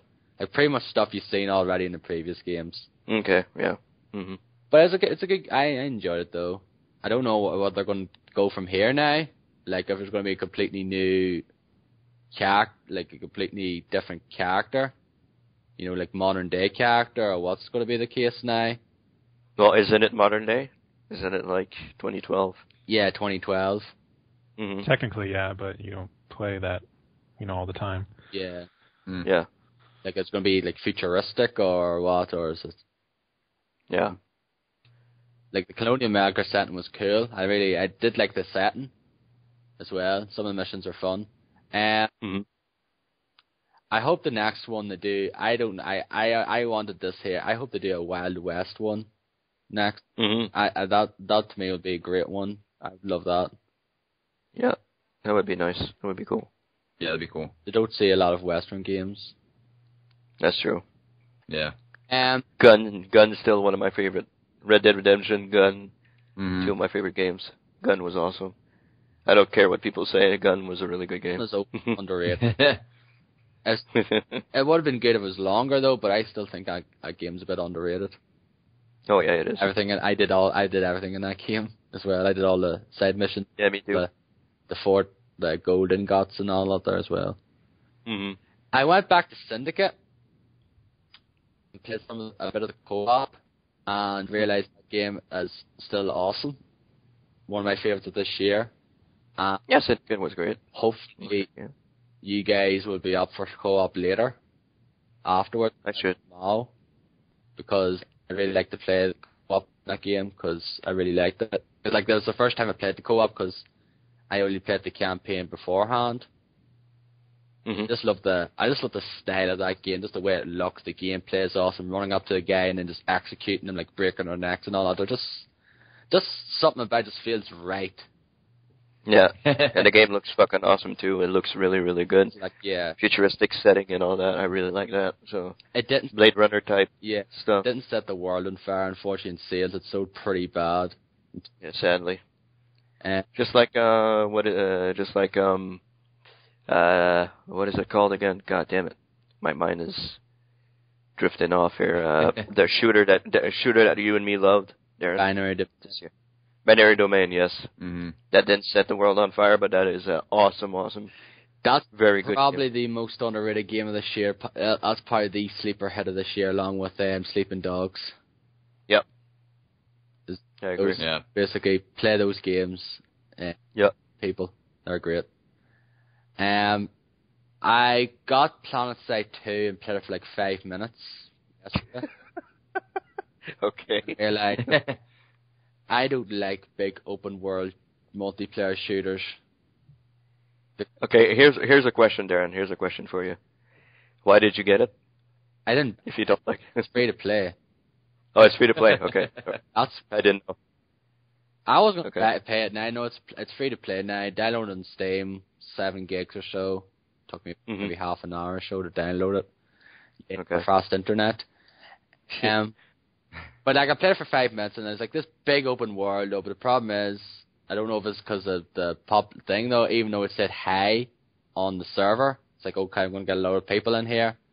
Nope, just running around for 5 minutes trying to find people to shoot. And that's probably the problem I have with certain, like, you know, maybe games like that now, where if you're in a big open like field and trying to find people to shoot for 5 minutes, you get bored. Yeah. Maybe if I tried again and might find a better, you know, server or whatever, might be different though. But I only played it for like 5 minutes anyway. Theater Rhythm, yes, I'm going back to that game again. That's one of my favorites of this year. Love that game on the 3DS. If you have a 3DS and like Final Fantasy music, I couldn't recommend it off. And finally, I got Thing yesterday on Steam. Transformers followed Cybertron for £15, like I mentioned earlier. I played it for maybe about 30, 45 minutes, and then the game crashed on me. Oh, okay. Which sucked. I don't know why. Like, I was doing the mission with Optimus Prime, the second mission. I was just going after this thing. It froze. I was like, great, this game crashed on me. So, that's great. But, yeah, that game looks very nice. I have it on high settings, and that game looks very nice on the PC. Runs pretty smooth as well, so I don't know why it crashed on me. It wasn't like I was chugging now. But it's a good game though. Like, I liked War of Cybertron, so I did. So it was a good game, and that's pretty much all I've been playing. So I want to try to move this thing to move 50 long. Hence, I didn't want to go 30 minutes now. Well, Darren, you play a lot of games, dude. That's the only reason. Yeah, there's nothing wrong with that. You play a lot of games. Yeah, if you've ever listened to any of the previous episodes, Jarret, I've gone on a lot longer. Yeah, you can go a while. You go a while with the games. You play a lot of games, dude. There's nothing wrong. Hey, dude. Have the free time. Total respect for you, man. You play a ton of shit. I love it. So anyway, Dennis, go back on to you and your love of Call of Duty. Well, yeah, I did finish Black Ops 2 this week. I finished it, I think it was Wednesday night. And I had the exact same problem as you, Darren. I was on the final mission. I got to this place, like you're in a war room and you have to shoot like these flying tiny helicopters that are like these drones that are coming at you. I shoot all the drones and then so I was like, okay, what's going on? So I just I reload the game. I said, okay, well, I got that checkpoint. It's going to save and all that.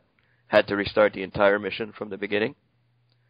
So that kind of pissed me off. That was, I was probably, I'd say 15, 20 minutes into the mission. And the final mission, naturally, if you've played previous Call of Duties, the final missions aren't all that easy to finish. So it took me a while to, get to the point where I was at. And I had to redo the whole thing again to get to the end. So I was like, oh, shit.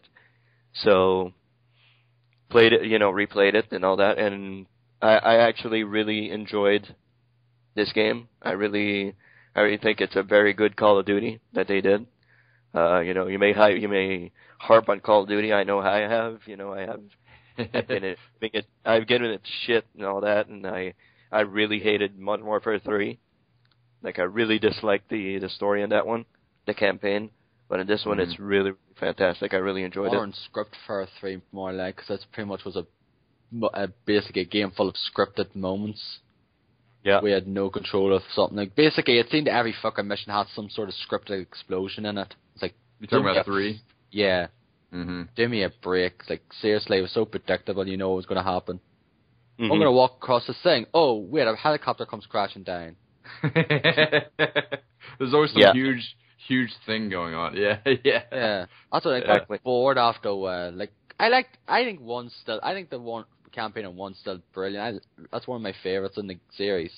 1 is amazing. Yeah, 2 was kind of getting to that point though with the scripted moments, and then they just went overboard. Yeah. Yeah, well, you don't get a whole lot of scripted moments in Black Ops 2, which is kind of cool. You know, you do get some, you know, like the boat flying over you or stuff like that, but I mean, much less than in Modern Warfare. You pretty much have total control pretty much all the time. What's really cool is that at some points in the game, you get to play as the bad guy. So you get, really? I think there's like 2 missions that you get to play as the bad guy, and one mission in particular which is fucking awesome. Yeah, I mentioned this last week, which you really enjoy. You mentioned it last week. Yeah, you have a machete, and you just run through these guys and just chop their heads off and stuff like that. And it's a really gory game, by the way. And you chop the heads off and all that stuff, and that was awesome. That was really, really awesome. One of the best missions in the game. And so yeah, I finished it. I really enjoy it. You get at the very end, you have to make a decision on what you're going to do with the bad guy, if you shoot him or you don't. Do you shoot him in the left, right, or left, center, or right? So, you know, if you spare his life or if you shoot him. And your actions actually have consequences to the end of the game. So that's what I'm going to say. I'm not going to spoil anything, but your actions at the end have consequences on what happens afterwards. So I thought that was pretty, for a Call of Duty game, that was pretty awesome. Right, for Call of Duty, that's a huge step. Yeah. And there are some certain moments in the game where you actually have to make a decision. Are you going to do this? Are you going to do that? Or what's going to happen? And you have objectives. Sometimes you have to meet these objectives to continue, or you can just, you know, you can fail them, but you can continue your game anyway. Yeah, like optional objectives, pretty much like Assassin's Creed. Yeah, exactly. So I thought for a Call of Duty game that was pretty awesome. You know, that they would come up with stuff like that. That was pretty good. Really, really good. Awesome. The game looks brilliant. The game looks absolutely fantastic on PC. Like, there are some really good cinematic moments where you go, whoa, this is really nice looking, you know. And the voice acting is great. Michael Rooker is in the game, as I mentioned before. He does a really good job. Sam Worthington, which I think is one of the worst actors in Hollywood. Actually, he can't fucking get away from his Australian accent, it seems. He's supposed to be Alaskan, and yet you could still hear Australian. Like, I remember watching that quick look, it's like, yep, you can definitely see that Australian accent shining through. Oh, yeah. In this game, he's like, fuck it. You know, whatever. I'm Australian. I'm not an Alaskan, I'm an Australian. Yeah, exactly. So, I mean, the voice acting is still pretty good. The little optional kind of missions, like the Strike Force missions, which Jeff hated, I didn't hate. I didn't dislike him. I think it's a nice little, you know, like side stuff to do inside a Call of Duty game. You know, it's, if you complete those, you get better stuff and all that. I think that was pretty cool. All in all, very good Call of Duty game. Actually, I think it's the best one since Modern Warfare 1. So cool. Very good. Story-wise, it's pretty much up to where Call of Duty 2 was at. You know, the second game. So Call of Duty 2 didn't really have a story, though. It was just basically campaign, though. It was really enjoyable. It had a story. Did it really? I don't. Yeah, it's not the kind of story that you have now, but, you know, it had a story. I think you played at you didn't go jumping from guy to guy as you do now. That's pretty much what you did in the second one. You played as 3 different things. You played as the British, the American, and the Russians. Okay, yeah, you're right. Okay, I'm fucking up. I'm not doing the. I'm thinking of. I'm sorry. I think you're thinking of a different game. You're right. You're absolutely right. I'm sorry about that. But yeah, I mean, Black Ops 2, very good campaign-wise. I played online a little bit. I got into the league play, which is, you know, you play 5 games. It's like StarCraft. You play 5 games, and they rank you according to your how well you did in those games. And I actually got ranked in the silver division, which absolutely fucking surprised me a whole lot. Yeah, you mentioned this last week as well. But I played a couple of games online, at night after the podcast, and I actually got my ass handed to me, like, really, really badly. Like, some games I really did miserably bad, and seeing guys, typing, because on the computer you can type stuff, like, what the fuck are you doing? Do you know how to play? And this and stuff like that. So, okay, that's it. I'm going to stop this, I'm not playing it anymore. So, played a couple of games, and it's still Call of Duty. I mean, the whole League play probably works well on consoles, but with the PC, there's a whole lot less people playing on PC. At consoles, you have like 800,000 people playing or something like that. On PC, there were like 300 people, so they don't actually rank you, put you with people that are your skill level. Like, you play with people that are in the gold division, or and you get your ass handed to you. So not really enjoyable. So I just skipped that completely. So I said, fuck it, I'm not playing this anymore. I'm done. So campaign is very enjoyable though. Check it out if you can. If it goes on sale, pick it up. It's really good. I won't go and say it for a good while, because Call of Duty games tend to be this full price for good 6 months or so, at least. Well, it's a pretty long campaign. It actually took me 10 hours to finish. Yeah, I think Jeff said it took him about 7 hours to finish, so it's longer than usual, so that's an improvement. And I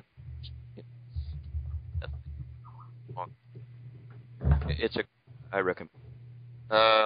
Moving along, I didn't play the zombie mode, by the way, for those asking, or thinking of asking, or whatever. No, you don't need to bother anyway. Yeah, I know.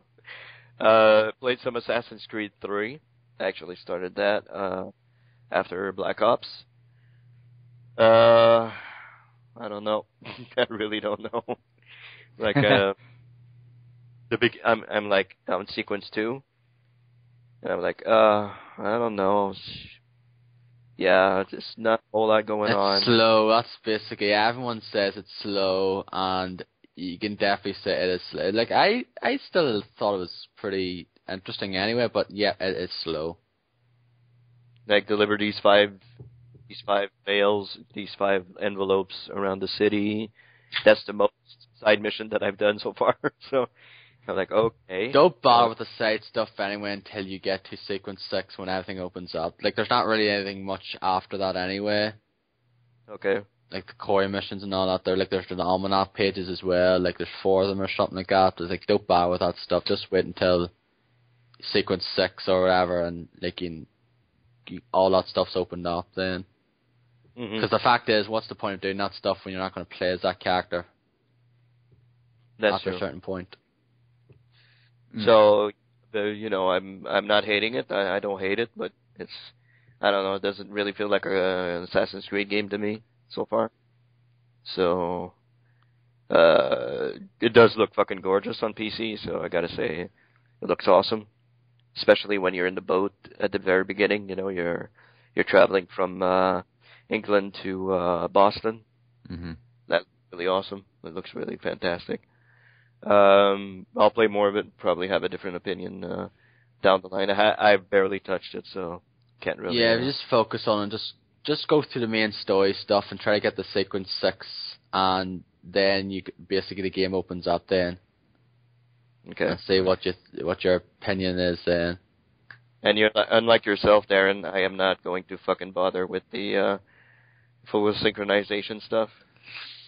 Tried to do one, fucked it up. Tried to do it again, fucked it up. But those early ones to me were not that difficult anyway. Like, some of the later ones are ridiculous. Like, some are a lot harder than the ones. Like, if you've seen those ones, like, I know you're not going to bother doing them though, but if you go to some of the ones later on, you think those ones earlier on are so fucking easy in comparison. What is the synchronization? What do you have to do there? It's there is I think it started in Brotherhood now, where you have like a main objective now, where it's like, go to this place undetected, for example, and you have these optional objectives. Like, you don't need to do them, but if you want to have full synchronization and get more of these points or something to like basically add on to like your completion, your percentage of completion. Right. So like an optional objective, for example, is kill 2 gays or assassinate 2 gays, for example, in that mission. And basically try to do that as well and not get detected. Okay. But like right. Okay. And the thing is as well, like they have them, you could show them up though on the thing, and then once you fail it, as you realise, oh, you failed it, it just basically it goes in red, just like X beside it. Mm-hmm. But if you succeed it though, it just basically checks it as blue. It's like, okay, I've done that one then. Yeah. Okay. Like I tried to get the keys off a guy without being spotted, and I tried like 3 or 4 times, and each time it turned around, oh, he's dead. So fuck you. Okay, whatever. Fuck you. Right. Killed him and whatever. Fuck it. So. And, I did pretty much the same thing in Dishonored, Tried to going all stealthy without being spotted and all that. Then I'd get spotted. Hey, he's there, shoot him. Did you... Okay, whatever. Did you like Dishonored? I keep hearing you say it's like, the Dishonored, little quips about Dishonored. Is it bad? Did you like it, Dennis? It's not a bad game. It's not a bad game. It's got some weird things. It rewards you more of the being stealthy. Like this whole thing they had coming out of it is you can play it any sort of way you want, where you can play it stealth. Like they had 2 videos where it had the stealth way and they had the action way. Right. And this is a game. Oh right, you can play it any time you want. You can be the stealthy guy, or you can be like the go around and kill everyone in your path. Right. But the thing is though, it pretty much kind of leans towards more the stealth. It rewards you more. Like if you go around and kill people, you're going to get a worse ending. Like you have to be stealthy if you want to get the better ending. Okay. You got to get a worse ending. You got to get more rats in the city. You're going to get more zombie-ish type guys running around and trying to kill you in the city. So basically, it was it was false promotion. It's like, oh, you can play this game however you want to play it. Right. If you want to kill people, you can do it. If you don't want to, don't do it. But it's not that way.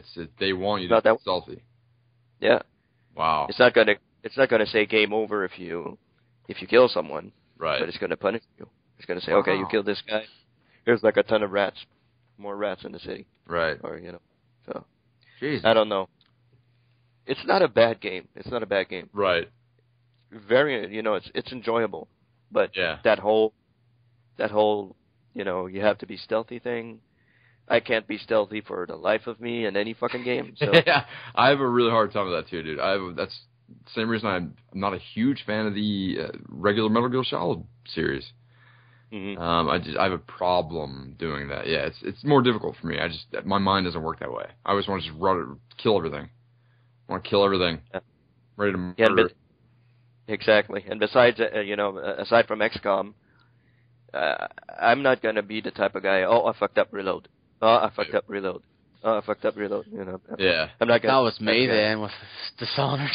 Good for XCOM, but I'm not going to fucking do it for Dishonored or Assassin's Creed. I'm not going to restart the mission.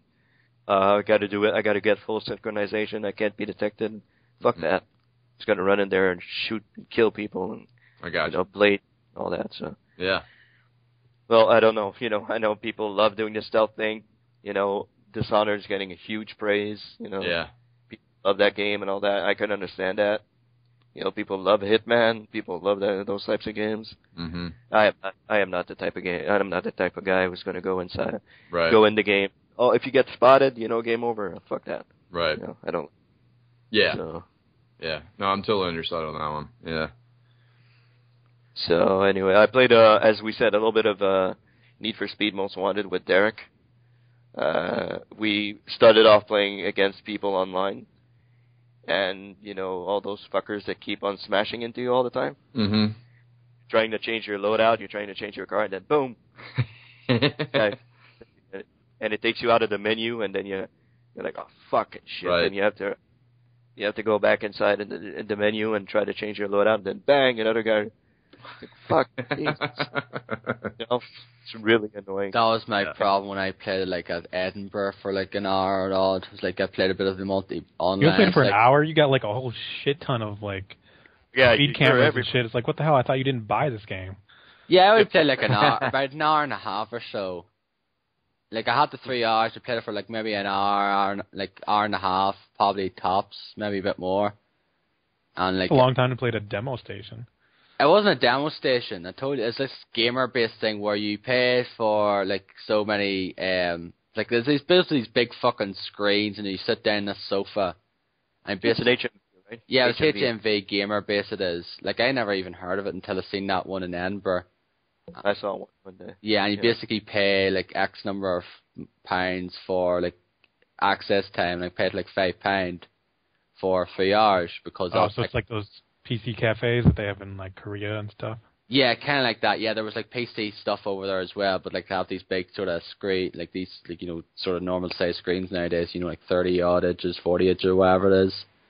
And like I played it for like about an hour and a half and played some of the single player, and I was like, yeah, this is all right. No, don't do the fuss about it. Played a bit of the multiplayer, and that's pretty much what I was doing. Just like, getting slammed in all the time by idiots. Yeah, we had an arcade here like that.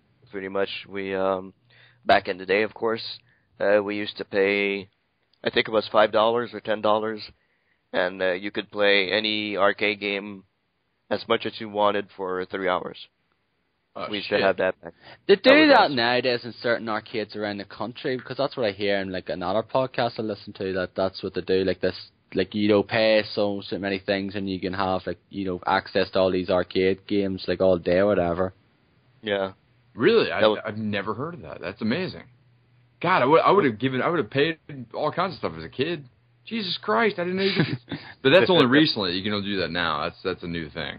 Yeah, like no, like Dan said, that's always been happening when he was younger, though. But like, okay. But like, I think they do that in certain arcades around like around the country, though, where you can pay like, say, I paid $20, and you can like access like most of the arcade games. You get tickets or whatever it is. I don't know. I remember. I was probably 16 or 18 years old. That was a long fucking time ago. Jeez, and I used we used to go on a Sunday. It was Sunday from noon to 3. You could pay like I'm pretty sure it was $10, and you'd go and pay $10. Every game was unlocked. Every arcade cabinet was unlocked. That's awesome. And you could play as much as you wanted. That was fucking amazing. Cool. Mm-hmm. We were there every fucking Sunday. Every Sunday. Yeah. Go there and play. I wish there was something like that around here, though. But like, there wasn't really any arcade around here, like a big arcade. Like the closest one here was Newcastle, which is about probably 40-50 minutes away, maybe more. Where I basically had a bunch of arcades. So like there was a bunch of arcades there, and they basically have to go in and of course pay like whatever it is, 50p or a pound for. Time Crisis or whatever. Oh, I paid £1 for Time Crisis. Last like 5 minutes. It's like, okay, I have to. Right. The fucking arcade machines, man. I tell you, I went to the cinema with my nephews, and they always want to play in the arcades, of course, when they see that. And they're like, oh, we got to play it. And one of my nephews always wanted to play like these shooter-type things. And it's like $1, fuck. I'm like, what the fuck? $1 for it to play in like 15 seconds? Yeah, he's 9. He's not very good at the whole shooting thing. So he died really fast. And I'm like, $1? What the fuck? Jesus. I know, dude. I remember it was $1 to play something. I think some of the like later ones, like more like modern ones, were like $2 or something. Oh yeah, I know. God. That's horrendous. See, arcades are dead around. I mean, I haven't seen an arcade in years now. Yeah. But yeah, when I was like 14, 15, 16, we used to go to the arcades all the time, and at our local mall, and it was the bigger games, like the ones the cabinet-sized games were about $1. Like that was $1 you playing for however long you can make it. And that was it. Everything else was like 50 cents, quarter. A lot of fighting games were like 50 cents. Yeah. But that was the thing back then. Like they want you to chug out your quarters, your dollars, or whatever. Of course. Yep. And that's why certain arcade games were renowned for being pretty fucking hard as well. Because they want to keep you plugging your quarters and that there. Yep. I had the top score. Oh, strap in, guys, because this is a fucking game that nobody fucking plays. I fucking had the top score in my arcade for Top Skater. Remember that fucking thing? Never heard of that game. Skateboard? Yeah. Derek might know, because that might be an American-only thing. I don't know. I don't remember that. You don't remember Top Skater? It was like a skateboard that you stood on. It was fucking horrendous. But it actually there was some fucking skill involved. I swear, I'm not lying, guys. I'm not fucking I hope it's a game. Me and this fucking other dude, god damn, this guy. He must have been 30 when I was like 14. And him and I would go, we'd look at each other like, fucking, this is fucking the Olympics. We'd go in there, fucking, just shove quarters in and compete. We had the top scores. It was awesome. I love that fucking game. Mm-hmm. Oh, it was great. That was the arcade. Fucking arcades, man. They're dead. They're dead now. Yeah. It stinks. I remember playing a game like back in the day in the arcade. It was called Journey, and it was based on the rock band Journey. I don't know if you guys ever played that. Oh, shit. And the music from Journey, the band played while you play. And like, it's all the Journey songs and all that. You had to, like, at one stage, you had to block, like, the fans from coming on the stage, like you were playing a bouncer. No shit. And I fucking love that game. I loved that game. I played that game I don't know how many times. The Journey music playing in the background, and like they come up and say, "Hey, you did a Steve Perry and all that. Hey, you did a good job," and you'd see his face, and he didn't really talk, but you see the scroll. Hey, you did a good job. Congratulations and all that. See, I love that. That's probably, dude. You love rock, like you love Rock Band. That's probably that had an effect on your current gaming. Like you love that shit. Exactly. So that's an important part of your gaming history. That's awesome, dude. That's cool. Yeah. And Yaya Kung Fu, I used to play that a whole lot. And they ported it on the Xbox Live, and they fucking destroyed that game. Yeah, I played that version. I never played the original now on the arcade, but I played that version. It was fucking god awful. Oh, it was awful. It was god awful. In the arcades, it was awesome, but in the Star Wars trilogy one, where you have to play. You guys surely play that Star one. Wars trilogy arcade, is it? Yeah. That one's awesome. Yeah, that one's awesome. Yeah, that's a good one. Fantastic game. Yeah. They still have it at the theater that I go to see movies. Holy every shit. Every time I go see a movie, I play. Every time. I always get the Darth Vader at the very end. But, he always kills me. So. What year did that come out? That was a while back. 98, 99, was it? I'll check here now. I think it's before that, probably. A little bit before that, I would say. But that's pretty much awesome. That's an awesome game also. Mm-hmm. They play all three movies. It's really good. Yeah.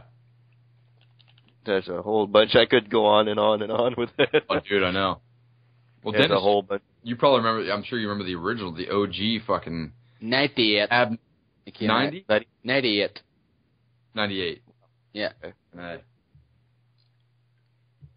The OG what? What were you going to say? The fucking... Remember the original, the original fucking, the cabinet-style shooting, the original Star Wars arcade cabinet. Yeah. You probably remember that one.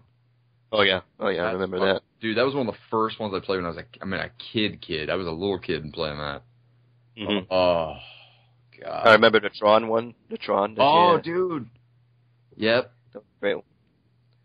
The Tron that you see in the movie, like that game existed for real. Yeah, the exact one. Yeah, exactly. Yeah. Oh, I remember. Hey, man. That was great. 80s. That was fantastic. Yeah, 80s, beginning of the 90s.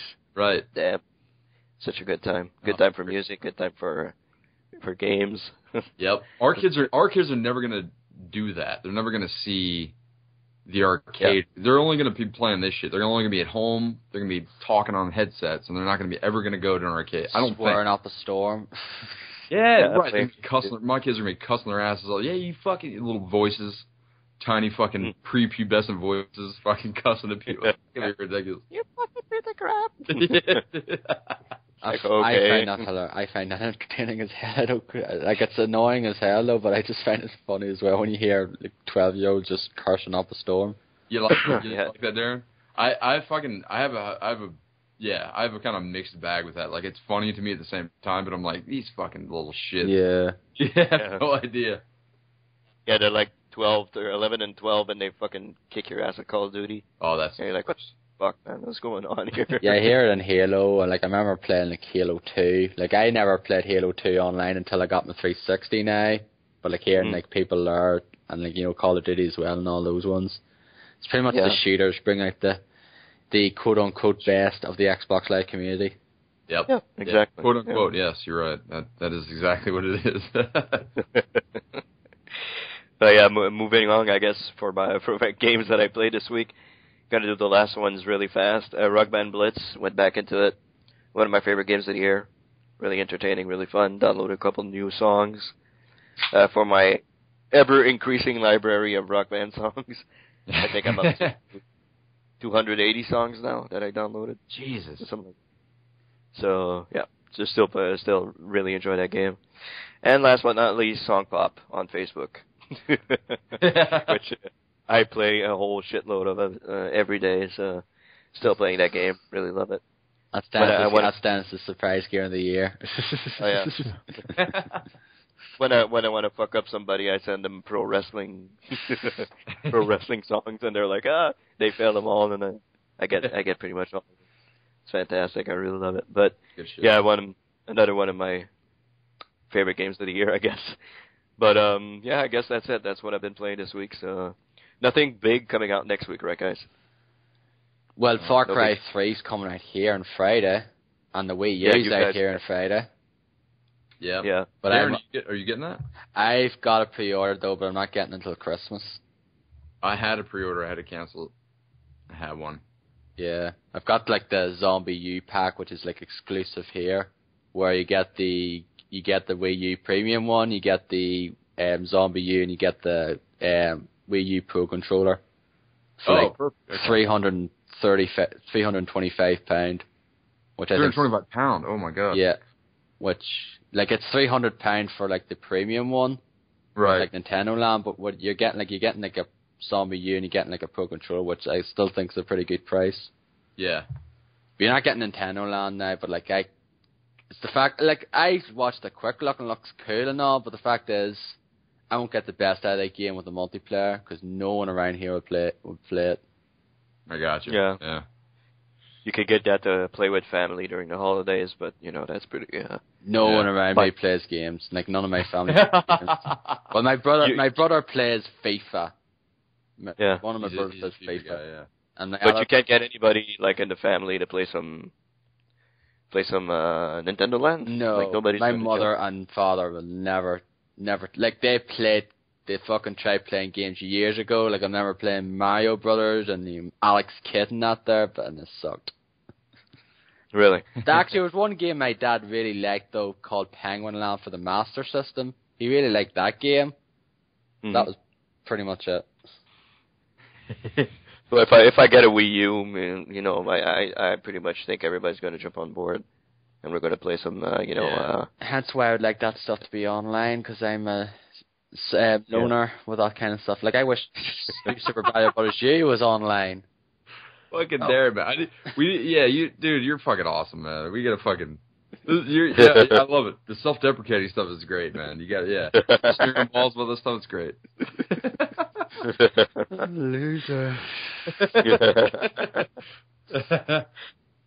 So anyway, it's pretty cool to play online with people, of course. Yeah. All right, we should get into the question of the week responses, I guess, and we'll let Jarret chime in. Oh, cool. So the question of the week last week was, what are some of the games that you found disappointing overall? I guess of all time, like since the beginning, since you've been playing games. Which game that you were really anticipating, you were like, oh my god, I can't wait to play it, and you play it and you're like, ugh, this is crap. This is not good. Yeah, I think. Well, go ahead. Okay. So what do you think, Jarret? Oh man, well the first one that comes to my mind, the very first one is Mad World. And even again, Platinum Games, and this is the only Platinum Games game that I will ever give any shit to, and it's the only one that I did not enjoy. I was super hyped for it. Platinum, here we go. Mad World, awesome. Nintendo Wii, let's do it. Didn't like it. I just didn't like anything about it. I never finished it, never got into it as much as I thought I would have. it just didn't have that feel that I wanted from them. It didn't have also didn't have the depth that I expect from them. It's I like it, but it's probably the worst of the ones that's come out though. It just gets very repetitive. Exactly. You hear basically the commentary, the same sort of lines from the commentary over and over again. Mm-hmm. It gets old. Yeah, it gets real quick, and exactly what you said, Darren. It gets real repetitive really quickly. I was very hyped for that. Didn't like it as much as I thought I would. I still love the art style and all that kind of thing. It looks great to me. I think a lot of people will like it, but for me, it just was one of my most disappointing games. If I had to pick out a second, I'm almost going to put, off the top of my head, of course, this is off the top of my head, I would say Borderlands 2. I played hundreds of hours of the first one. Yeah.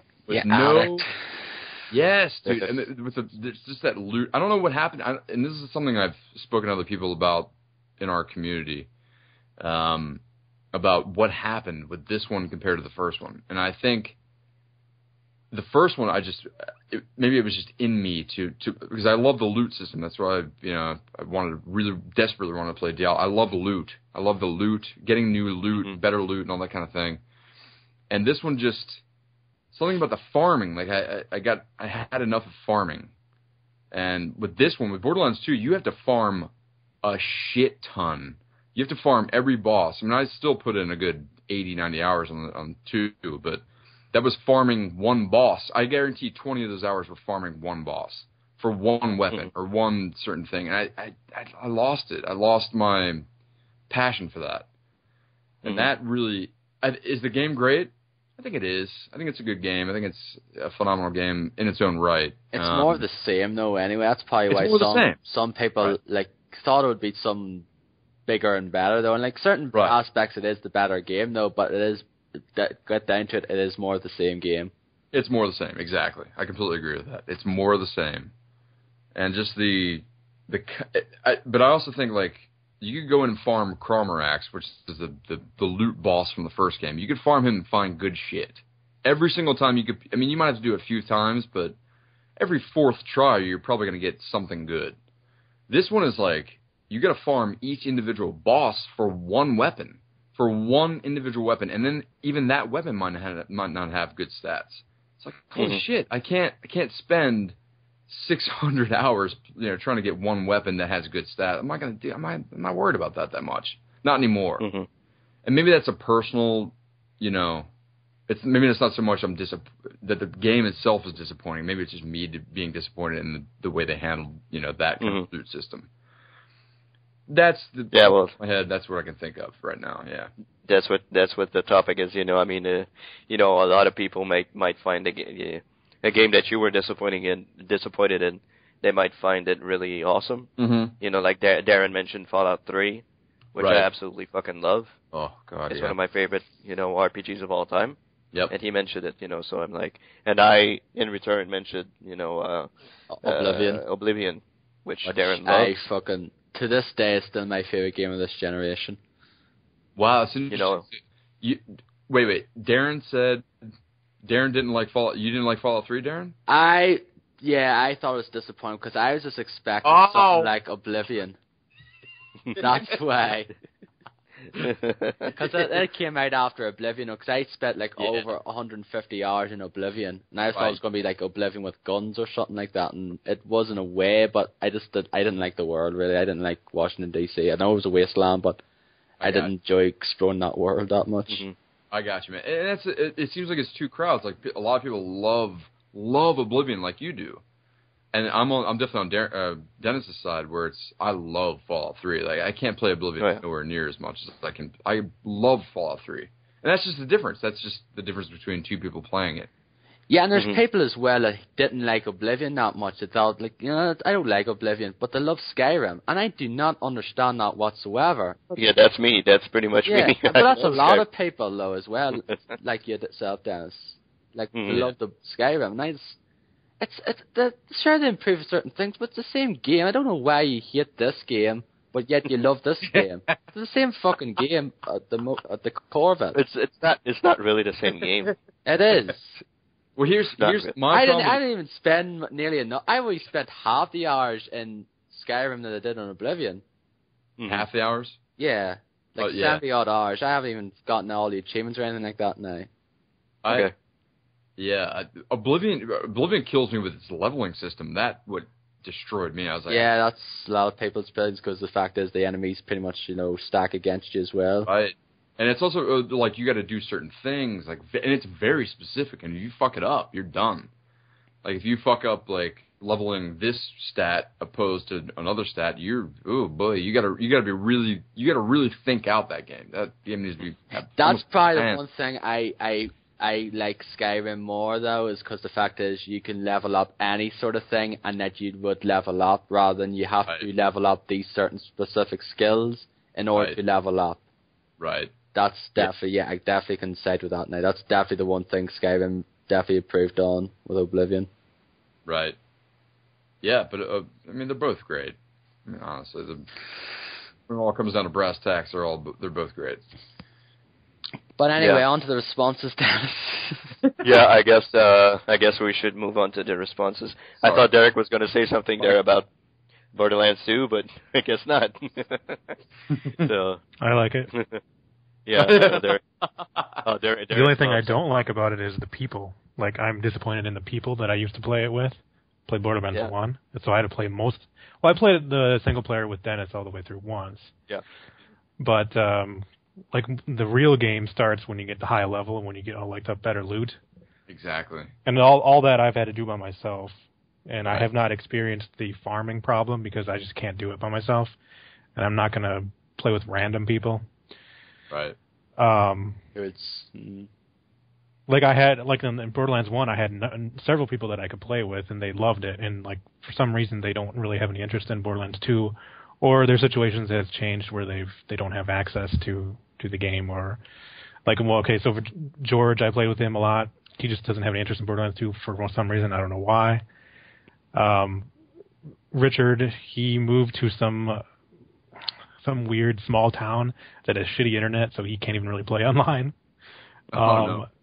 And I played with Dennis. Yeah, we played a lot, but you just had enough of it. Darren doesn't really care. It seems to play a whole lot, at least any more than the single player, once. Yeah, so I just haven't. I don't have the people to play it with. That's my biggest problem with it. Otherwise, everything else I think is great. It's a great game. It's much better than the first game. The only thing I can see what you're saying about the legendaries. You're trying to farm legendaries. In the first game, it was a lot easier to get legendaries. Right. Yeah. I guess I just haven't had to deal with that problem. So. Right. No, I totally agree with you with the fact that it's a better game. It is totally on every aspect. It's a better game. That's the only issue that I have. And it's also something personal. Like I just lost the ability to sit there and farm. I don't know what happened there. Like it happened with that game. That's when it clicked. It just snapped. It went away. And I didn't have the ability to farm anymore. But yeah, as far as the game goes, absolutely, it's 100% better than the first one. But it just snapped for me with the farming thing. And the drop rate is so low, Jesus Christ. And you got to do it hundreds of times to get one weapon. It's like, oh my God, I can't do it.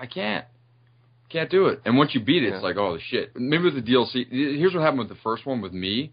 I waited till all the DLC came out, and then I played all of them, together. I think with this one, once I'm relaxing on this one, and then once all the DLC comes out, I'll play it all again, and it'll be great. Hopefully. That's what I'm hoping for. Mm-hmm. Okay. Yeah, well, you actually getting that the Campaign of Carnage one there? Because I'm surprised you didn't get it I downloaded it, but I haven't played it yet. Okay. I bought the season pass. Right. Okay. All right. So I guess we should go into the answers for the question of the week. Coming from Facebook, James Alexander Jones has said, Mass Effect 3 and Duke Nukem Forever. Which I found fucking funny as hell. Like that, he found that disappointing. Like that game was in development forever, and yet you expect it to be some sort of brilliant game. Exactly. I don't know. That's a little weird, but Maybe the gearbox development maybe sold him on that. Like, Gearbox sells me on a lot of stuff. Mm-hmm. Just the fact that they developed it. Maybe he had that kind of... Oh, well, Gearbox has it. They're doing it. Yeah, Maybe they're doing it now. They took over from 3D Realms, who went nowhere with it for so long. So yeah, Gearbox is going to come up and finish the touches, and it might be, pretty okay. It might be decent enough, but no, it wasn't. Right. Oh boy, wasn't it? Yeah. Oh, fuck. I don't think it's that bad as some. I played worse games, but it's not. It's average. It's just your run and the gun shooter. It's like It's like one of those ones you sort of played like 10 years ago. It's out of the time. It's Right. Out of date. George Michael Kalpis answered Assassin's Creed 3 and Knights of the Old Republic 2 for being dull, uncompelling, restricted games, and ditto for ME3, Mass Effect 3. So. Yeah, did he get the sequence? Yeah, he must. What, did he finish Assassin's Creed 3, I assume, then? I think you should ask. He's at sequence 6. Yeah, so he hasn't fully explored it then, so that's pretty much... He's just... Well, I agree with him, because it doesn't really give me a reason to. It's just not... Yeah. It's not really enjoyable. It's not restricted. At this point. Yeah, I can say it is restricted for the first, block of hours, so I can kind of guess with that way, though, because that's pretty much is the case.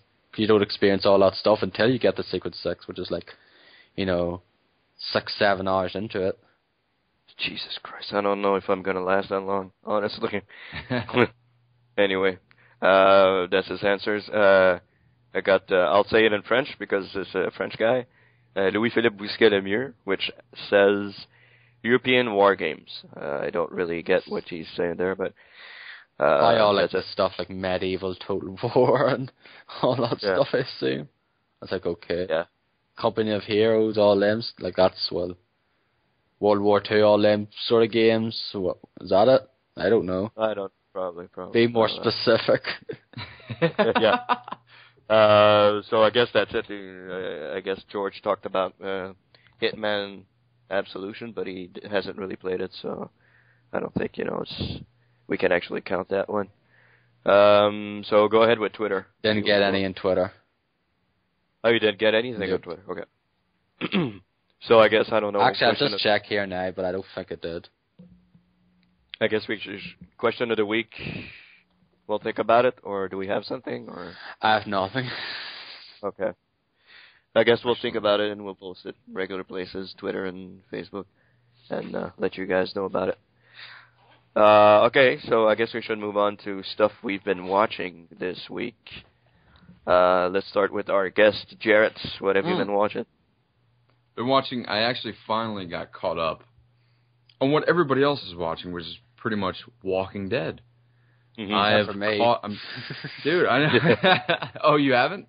I watched the first. I finally got right to watch the first season last month there, and just watched the first season of episode 2, and that's where I stopped.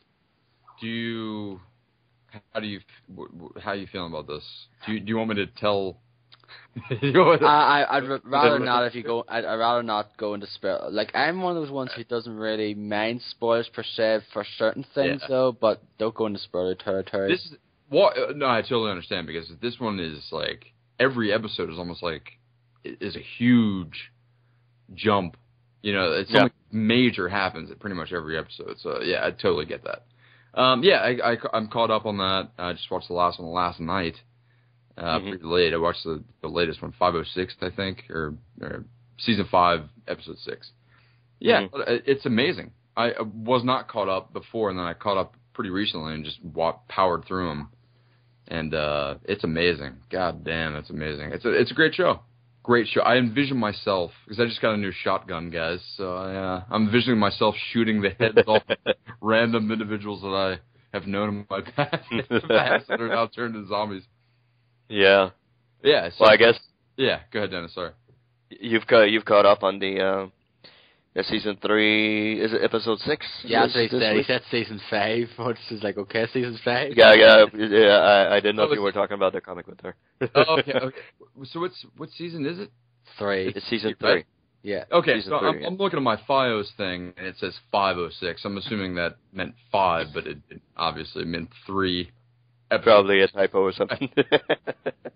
Right. Yeah. So anyway, I'm definitely on the latest version or the latest episode of Walking Dead. So we watched a lot of that. Boardwalk Empire. Completely caught up on that, which I wasn't before. Heard that's a good show. Oh, isn't it? Dude, it's so fucking good. Yeah. My dad likes that show. I've watched the first 2 episodes of season 1. That's all I've watched of it. I've never watched anything more. Dude, it's epic. You should absolutely. It's what I've noticed about it is it's very depressing. Like you look at people like, oh fuck, man, these people are fucked. Like nothing about it is happy. There's nothing about that show that's happy. It's all just bad shit. It's like set in the 20s though, and like I think it's before the Wall Street crash, isn't it? Yeah, it's definitely pre-Wall Street crash, end of Prohibition and all that. But it's dude, if you haven't seen it, fucking watch. It's amazing. It's amazing. Yeah, it's another HBO show, which they tend to do great stuff anyway. Oh, they do amazing shit. Amazing shit. It's very depressing though. I mean, not depressing in like, oh fuck, my life is shit. It's just you watch it and you go, oh wow, that's a shitty life. They live in absolute decadence. Like everything is amazing. Like they live in the best, way possible. But the underbelly is that everything is just horrible. There's people dying. It's fucking. They have tons of money, but it's a fucking mess. Everybody's cheating on each other. It's great though. Everyone stabs each other in the back, etc. Yeah, right. Everybody's fucking just killing each other. It's great. It's great. It's Sopranos in Prohibition era. That's all it is. Mm-hmm. Cool. Great. Yeah, I need to go back. Like I'll probably just get the DVD sets for it. Like I just kind of wish there were like those kind of shows were on Netflix rather than like we don't get HBO Go or anything like that over here now. So the only way I can watch it is. I watch it on Sky though, but like I'm so far behind now that I'll just get the DVD sets. Like season 3 is currently on here. Right. So it's on tonight actually, so it be on here every Saturday, so it does. But like I need to watch it. But my dad likes that show though. So should watch it, man. It's excellent. It's excellent. Other than that, what have I been watching? Fucking shitty Disney Channel kids shows 100% of the time. Otherwise, to watch anything else. It's fucking. Have you ever tried, Dennis? I don't know if you have. Do you have that over there in Canada? Disney Channel? Yeah. Yeah. My nephews and my niece love it. Oh, she does. Does she watch the shitty fucking tween? Oh, dude. iCarly and like those types of. Yes, exactly. That type of shit. Yeah. World or whatever the fuck it's called. I can't. The comedy is so bad. I mean, I watch them like, why are you laughing? This is not funny. The kids are laughing. I'm like, this is not funny. I try to teach them. I'm like, this is not funny. I will tell you it's funny. You have to wait fucking 10 years, but I'll tell you it's funny. And it's not this. Coach Cartman. Yeah. You'll know what it is. Right. Yes, that's pretty much all I watch. I watch my shows at night when the kids are all fucking in bed, and I watch horrible cartoons and also crappy Disney shows. That's pretty much my regimen. I fucking hate the shows are on nowadays. Nickelodeon, they are god awful compared to stuff back in the 90s. Exactly, man. We had good remember regular Looney Tunes, like the real Looney Tunes cartoons. Those are amazing. That's really funny. Yeah, like I grew up with. Yeah, you go ahead. Sorry, go ahead. No, you're fine, man. You're good. Go ahead. I grew up with shows like Hey Arnold, Doug, Rugrats, and like some of those shows, and Power Rangers.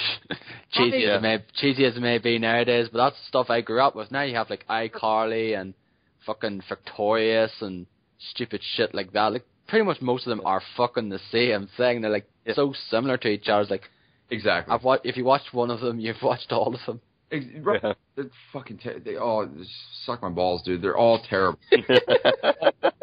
It's not a pedophile because all these kids are fucking 14. They're like 10. They're building these kids to be the next Britney Spears. That's all they're doing. These lead actors, they're fucking awful. There's nothing good about them. But yeah, that's what I have to watch. That's what I have to watch, guys. Hey, have fun with your single life because this is what I fucking deal with. What is it called? The one that Miley Cyrus was on. Hannah Montana. Oh, right. Hannah Montana. That's over now, though. But you can see what she became now. So. Yeah, exactly. She's actually she guest starred in 2.5 Men. What is like one of his love interests or whatever? It's Was she one of the... no, she came. No, it's like season 9, season 10. No, I just know she was in it though. God damn it. Well, she's not ugly, but you know she's a little young, but she's not I think she's not horrible. 18? Is she 18? I think she's 20 or something. 20 something. She's so we can say whatever. Fucking fuck her in the ass. Exactly. There you go. So. Don't let your wife hear that now. Oh, she knows. From Disney. I will fucking from Disney to fucking up the fucking in the ass. Big leap. I guess we should go. Anything more, Jarret? The Pacific you wrote down here? Yeah, I did. Yes, I love the old World War II. I'll make this one quick. Yeah, I love the old World War II shows. And I still yet to watch that. I have it on Blu-ray, and I still yet to watch that. Oh, dude, I recommend that above Boardwalk Empire. It's way more. It's actually way better than Boardwalk. It's just so good, and it's not a lot of episodes. Like I think it's like 10 episodes. 10 episodes because it's done by the same that did Band of Brothers, and Band of Brothers is one of my all-time favorite shows. Exactly. It's amazing. Love they're that both, show. Yeah, dude, they're both great, and the Pacific is way, I think, in my opinion, way more brutal. And yeah, I heard it's really brutal because it campaigns like the Japanese campaign. Japanese like, they were nutty back then. Yeah, they were fucking crazy. Kamikazes and all that. Yeah, and just what the lengths they would go to murder the enemy. That was it's an amazing account, and it's beautifully done. The actors are great. I highly recommend it. That's what I've been watching, but it's old now, so I'm sure everybody who's wanted to see it has seen it. But Darren, I suggest it to you. Yeah, like I got it when it came out here in Blu-ray, but I've seen the first episode, and like I think a bit of the second one. That's all I've watched. I don't know why I'm fucking not procrastinating pretty much with it. Yeah, is that done by Tom Hanks? Yeah, Tom Hanks and Steven Spielberg. But same, like DreamWorks, I think is if you ever or Play-Doh Hour. If you enjoyed Band of Brothers, I think you should watch it because I heard it's like quite good because it's done by the same production team. Absolutely, that's exactly right. If you like that, you will love this. It's amazing. Did you ever see Band of Brothers, Dennis? Yeah, I watched it. Yeah, that was fantastic. Yeah, it was fantastic. I got that on DVD as well, like years ago. I watch it like at least once a year. Mhm. It's a lot like Saving Private Ryan, which I think is a great movie. Fantastic movie. It's amazing, yeah. Awesome. All that. Yeah. Love World War II stuff. It's great. Yep. Okay, so I guess that's it, Jarret, for your yeah, that's pretty much, besides the shitty Disney shows, that's pretty much all I'm watching. All right, Derek, I see you watched one thing this week. Yeah, aside from the usual weekly shows like Walking Dead and whatnot, I bought the Alien anthology on Blu-ray on Amazon for $20 this week, which was like a daily deal or something. So I just rewatched Alien. It looks really good on Blu-ray. For sure. I bet. Yeah. I've seen it, numerous times, so it's not like I haven't seen it before. So. Yeah. But that's really all I watched. That's worth mentioning. Yeah, Alien's fantastic. Oh God, that's a great mention. That's easily the best movie of all time. I mean, some of my favorites, but Aliens. Oh God, that's the only one I've ever seen. Is the and actually I watched Alien Resurrection as well, which I know a lot of people quite hate. It's definitely the worst. Yeah, it's the worst of the three. Yeah, Resurrection for sure. It's like Back to the Future 3. That's worse than that. It's way worse than that. It is. Yeah, okay. Back to the Future 3 is still watchable. I like it though. Like I love that trilogy though, but like I know a lot of people love the first one the best. I like the second because they go into the future. Because I like that part. Yeah. Okay. A lot of people give a lot of shit to the second one. I actually really like it. I love the second one. Yeah, that's my favorite one. First one's easily the best, but yeah, I agree with you, Darren. I think the second one's really good. It's a great trilogy, but the first one, in my opinion, is the most regarded one, the best one, I guess. Oh God, yeah. Speaking of which, you should get on the fucking game. Like you downloaded it, didn't you? Yeah, I have it on my PC. Get on it's it. Just too many games to play at the same time. So if you guys want me to play Star Wars and Syndicate. I'm gonna have to wait for that one a little bit. So. Yeah. So only Alien for you, Derek. Besides the weekly. Yeah, stuff. I'll be watching. I'm gonna watch Prometheus again since I got the Blu-ray yesterday. Derek, I have to ask you. I have to get this because I've, again, big fan of the Alien series. How did you feel about Prometheus? Do we have time, guys? Sorry to sure. into this. Go ahead. We go on for 3 hours, and this looks like it's going to go on for 3 hours. I'm sorry. I talk a lot. It's all right. It's all right. Derek, as far as the Alien series goes and Prometheus, I had major issues with Prometheus. How do you feel about that? I like it, but I like pretty much any sci-fi movie as long as it's not like some shitty, sci-fi original movie, like some low-budget piece of crap. Right. But I think a lot of people have a problem with the characters, and I agree that pretty much every character in the show or in the movie is hateable. Yeah. I would agree with that, but I like it because it gives you some more information about the the space jockeys. Right. That you see in the real original Alien. Exactly, yeah. I really like that. And I do agree about the characters, like, their personalities and their actions don't really match. Like, they're supposed to be scientists, but they're freaking out over little things, and they're doing stupid stuff. I mean, I agree about that, but I really love the effects. Visuals are great. Just anything that's set in the Alien universe, I'm immediately going to like at least a little bit. Exactly. Like, even though the Alien versus Predator movies are really bad, I like them. Yeah. Because it's more aliens, it's more predators. So I'm so with you on that because you're right. You love the series, you love the characters that it creates, and therefore you love everything that includes them. I totally agree with that. I'm with you there, man. Yeah. So what didn't you like about? Well, like you said, you brought a great point about the characters freaking out. Like, remember what was the guy with the red spiky hair? What was his name? When he freaked out when they were by the door where the first space jockey had, was beheaded. And is he like the punk looking guy or whatever? Right, the punk where he was like, I'm fucking done with this. Fucking Darren could probably do a better accent for this guy than I can. Why was he Irish? Was he? He was definitely British, I think, but yeah, he was fucking freak. He's like, what are you doing, dude? You're the dude. I'm fucking done with this shit. Yeah. He's like, you're the dead body person. I'm fucking go back to the ship. It's like, what it makes us say, come on, fucking, this is aliens. The fucking aliens here. What are you doing? I hated that. I hated the freaking out shit.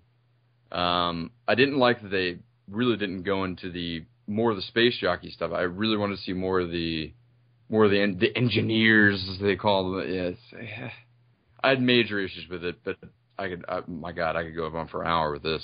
I could go on for a fucking hour with this shit. Yeah. So, nothing else, Derek? No. Okay. All right. So, Darren?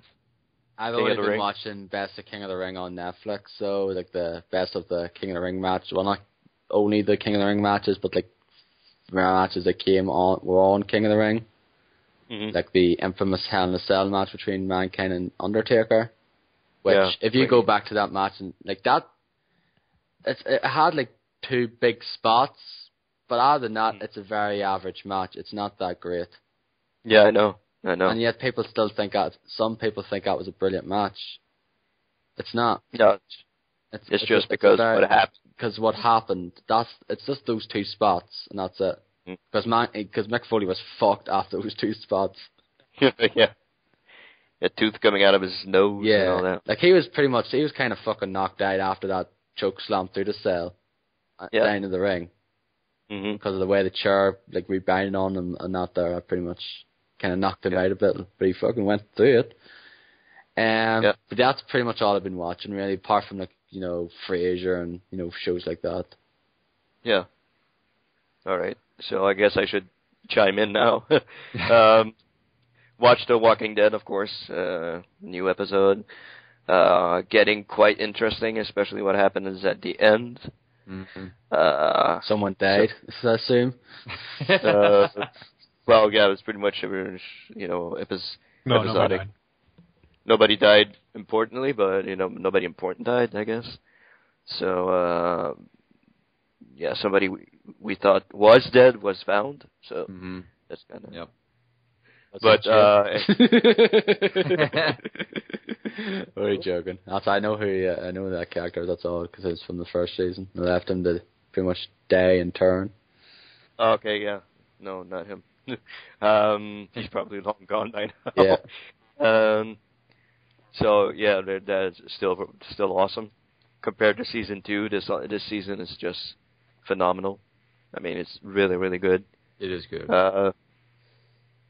Watched last night. Watched the Attitude Era. I have the Blu-ray they actually say WWF Attitude Era. So I watched the Blu-ray. I watched the documentary that's at the beginning of it. And I think you should be thanking someone for that now, shouldn't you, Dennis? Yeah, you pointed me into it. I would have seen it on Raw, but you actually told me first that that was coming out. So of course, best era in wrestling. Absolutely had to grab it. Absolutely had to watch it. So it's very surprising that they say WWF and that they don't blur out the F in the banners and everything. Mm-hmm. How do they get away with that? They must have made a deal or something with WWF to put this out and pay them like some sort of deal, I presume. Yeah, probably the World Wildlife Fund, because in the game and everywhere else, the WWE 13 that came out recently, the video game, they don't even say World Wrestling Federation. So they must have made some sort of deal with the WWF to be able to say that in the documentary and all the matches that follow and all the special little things. Just going back to that makes me realize how fucking shitty wrestling is today. Like just watching that, I'm like, Jesus Christ, man, that was the time. That was the time for wrestling. I mean, they were getting like, the Nielsen ratings, they were getting up to 8, 9. They were having a whole bunch of people watching them, and just everything that went on back in that day, all the storylines. Storylines, the unpredictability of stuff happening out there, but you just do not get that nowadays. Yeah, it's not only, tits and ass and blood and, that stuff. It's just the storylines were fantastic. There were, this is a thing I actually forgot. Like they were talking about when they used to do shows, like the girls would lift up their tops and show them when DX came out, the girls would just lift up their shirts and show them their tits and all that. I actually forgot that. I forgot they used to do that. I was like, oh yeah, that's right. They used to do that. Awesome. You used to see that on the DVDs, like they would show that on the DVDs. Well, they blur it out on the Blu-ray because it's boobs and all that. They show their boobs. Like so you live, see the girls. but live you can see it though. No, it's probably blurred out. Was it blurred out as well? You can't do it live. Couldn't see it, but if you went to the show live, I'm guessing that you could see everything. So so they just pushed and pushed the envelope as far as they could. That's awesome. Yeah, and you're right. Vince McMahon would come out and he actually said that sometimes even he was like, oh, we're kind of going a little too far here. Oh, we're kind of doing this. I'm not sure, all that. So they actually said, well, fuck it, we'll just do it and see what happens. That's good. That was a good time for us. Yeah. And that was the very best time. They can't do that now because it's PG and everything, and right. Everything's censored and everything's checked and all that. But yeah, it stinks. Yeah, but back then that was awesome. It's really good wrestling. Mm-hmm.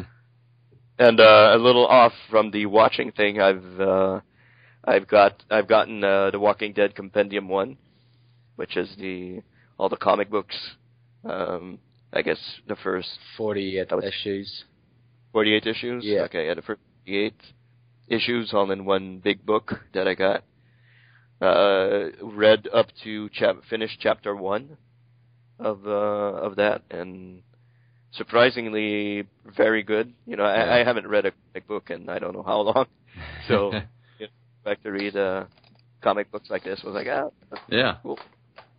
Yeah, first you could go through the first part because Rick is pretty much alone in the first part. Like you could go just reading, like just watching the images and turning the pages really quick. It's like, oh, okay, okay. Yeah. But it's very different from the show. Yeah, I've heard it's true. The comics is very different from the way the show takes it. Yeah. Yeah, some characters are similar. Like some characters are exactly the same, but some things happen and some characters aren't really. There are some characters in a comic book that aren't even in the show. Mm-hmm. Vice versa. And vice versa. So you're like, oh, okay, well, these guys, this family with the 2 baby twins, they're not in the show, and these guys aren't in the show, and this guy is in the show, but he's not in the comic book, and it's really interesting, let's say, to read that. So, and something happens at the end of chapter 1, which I think in the TV series that happens at the end of season 2. Yeah, I heard. Yep. I know exactly what you're talking about. Yeah. Yep. Yeah. You're like, already? Jesus. Yeah. Okay. That took forever to do on the TV show, and in the comic book, it's chapter 1 finishes with that. And I'm like, right. Okay. Wow.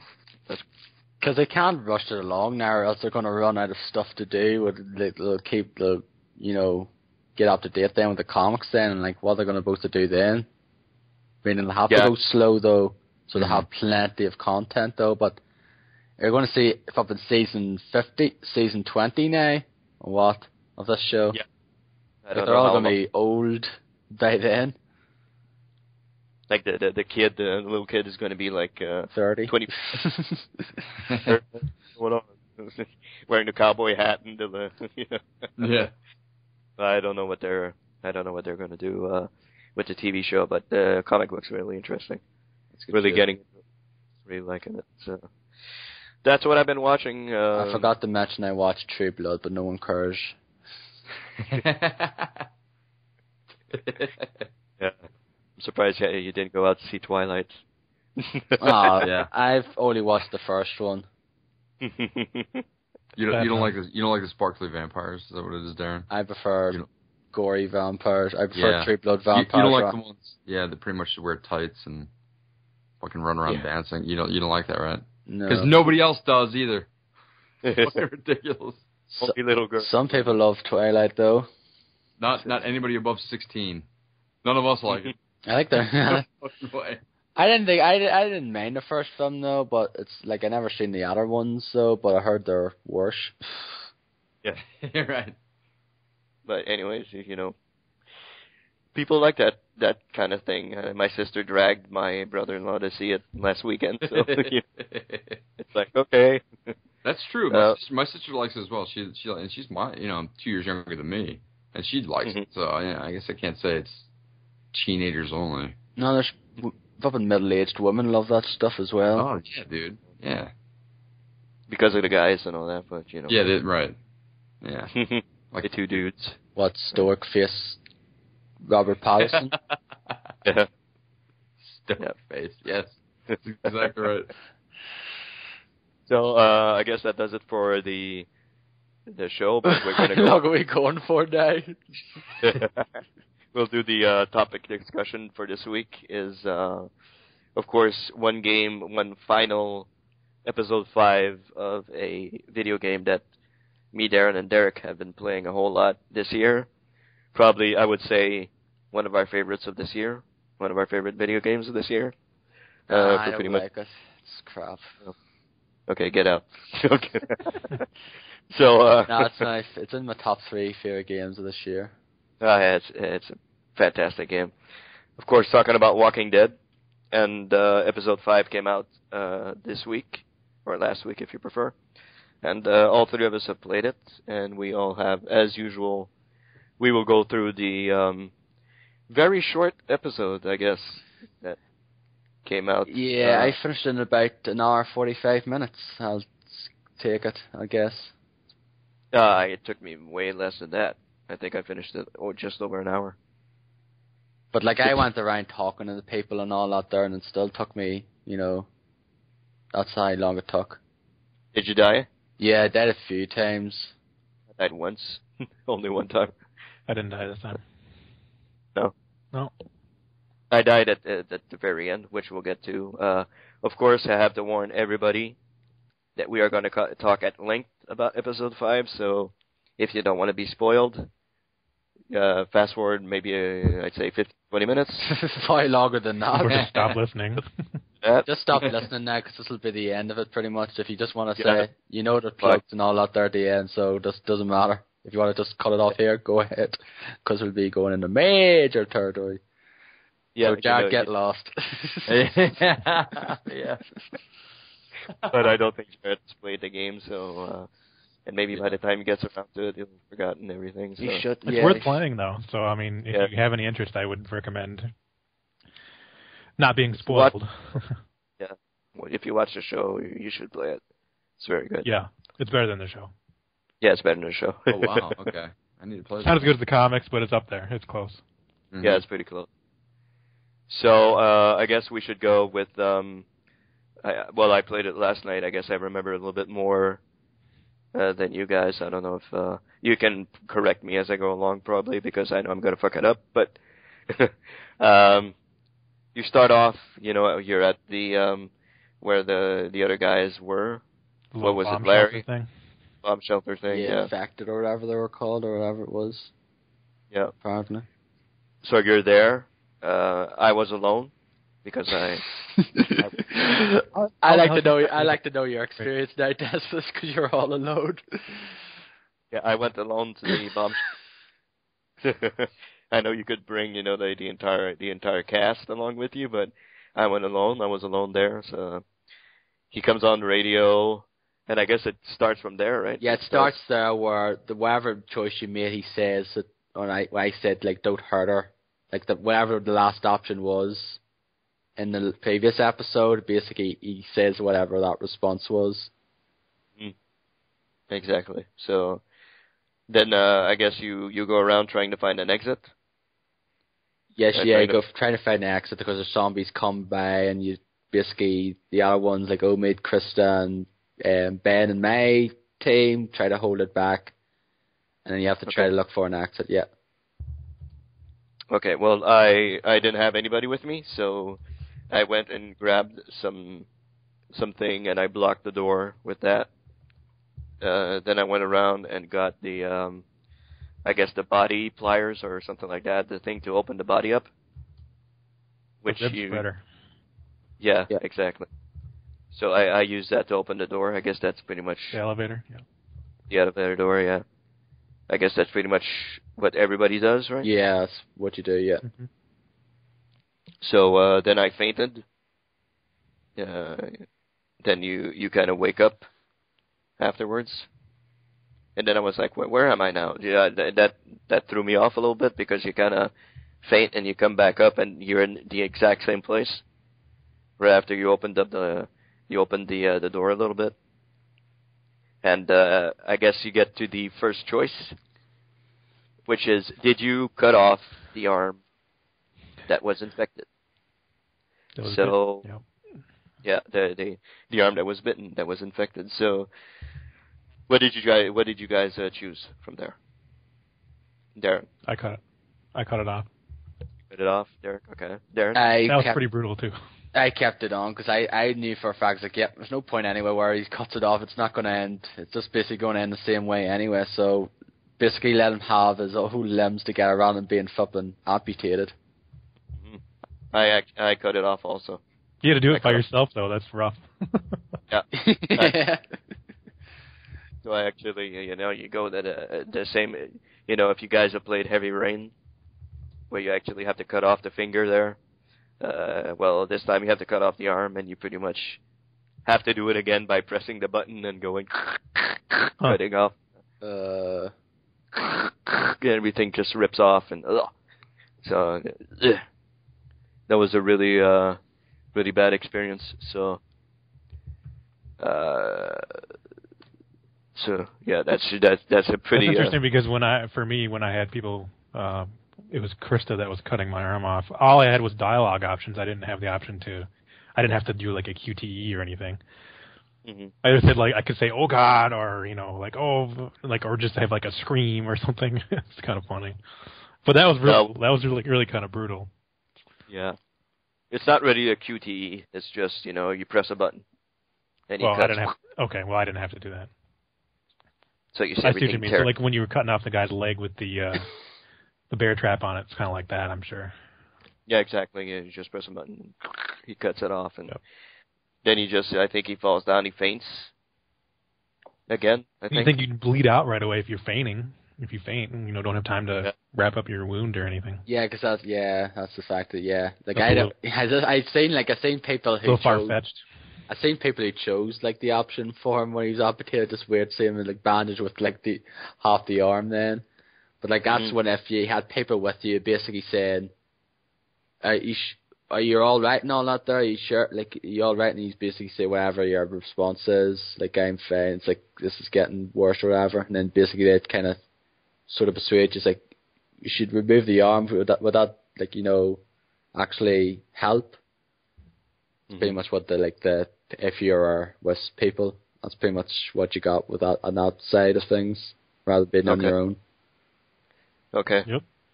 You just take when I was by myself, I took the decision, and should I cut my arm off? Okay, yes, and you go ahead and cut the thing. I think I faint, but you're able to put like the towel or whatever around it, and then I think he just passes out and wakes back up, and then you open up the elevator, and you go up the elevator. There's a couple of stairs or something. No, you climb up a ladder.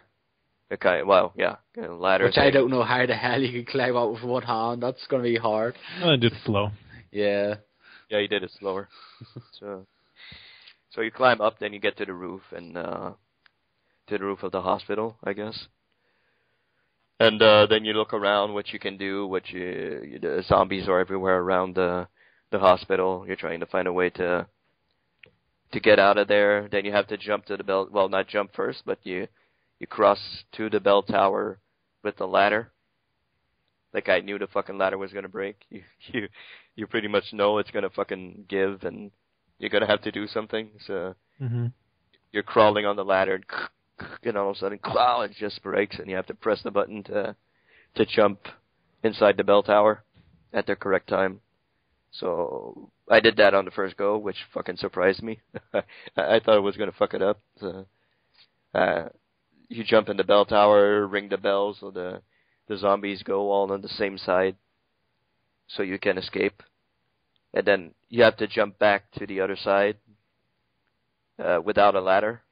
So once again, it's a quick time event. I thought that wasn't going to be the case because there was a little hatch there near the bed. I assume you had to go down. You were going to have to go down that way. And then when you realized you had to jump, it's like, Jesus, okay, is he going to make it?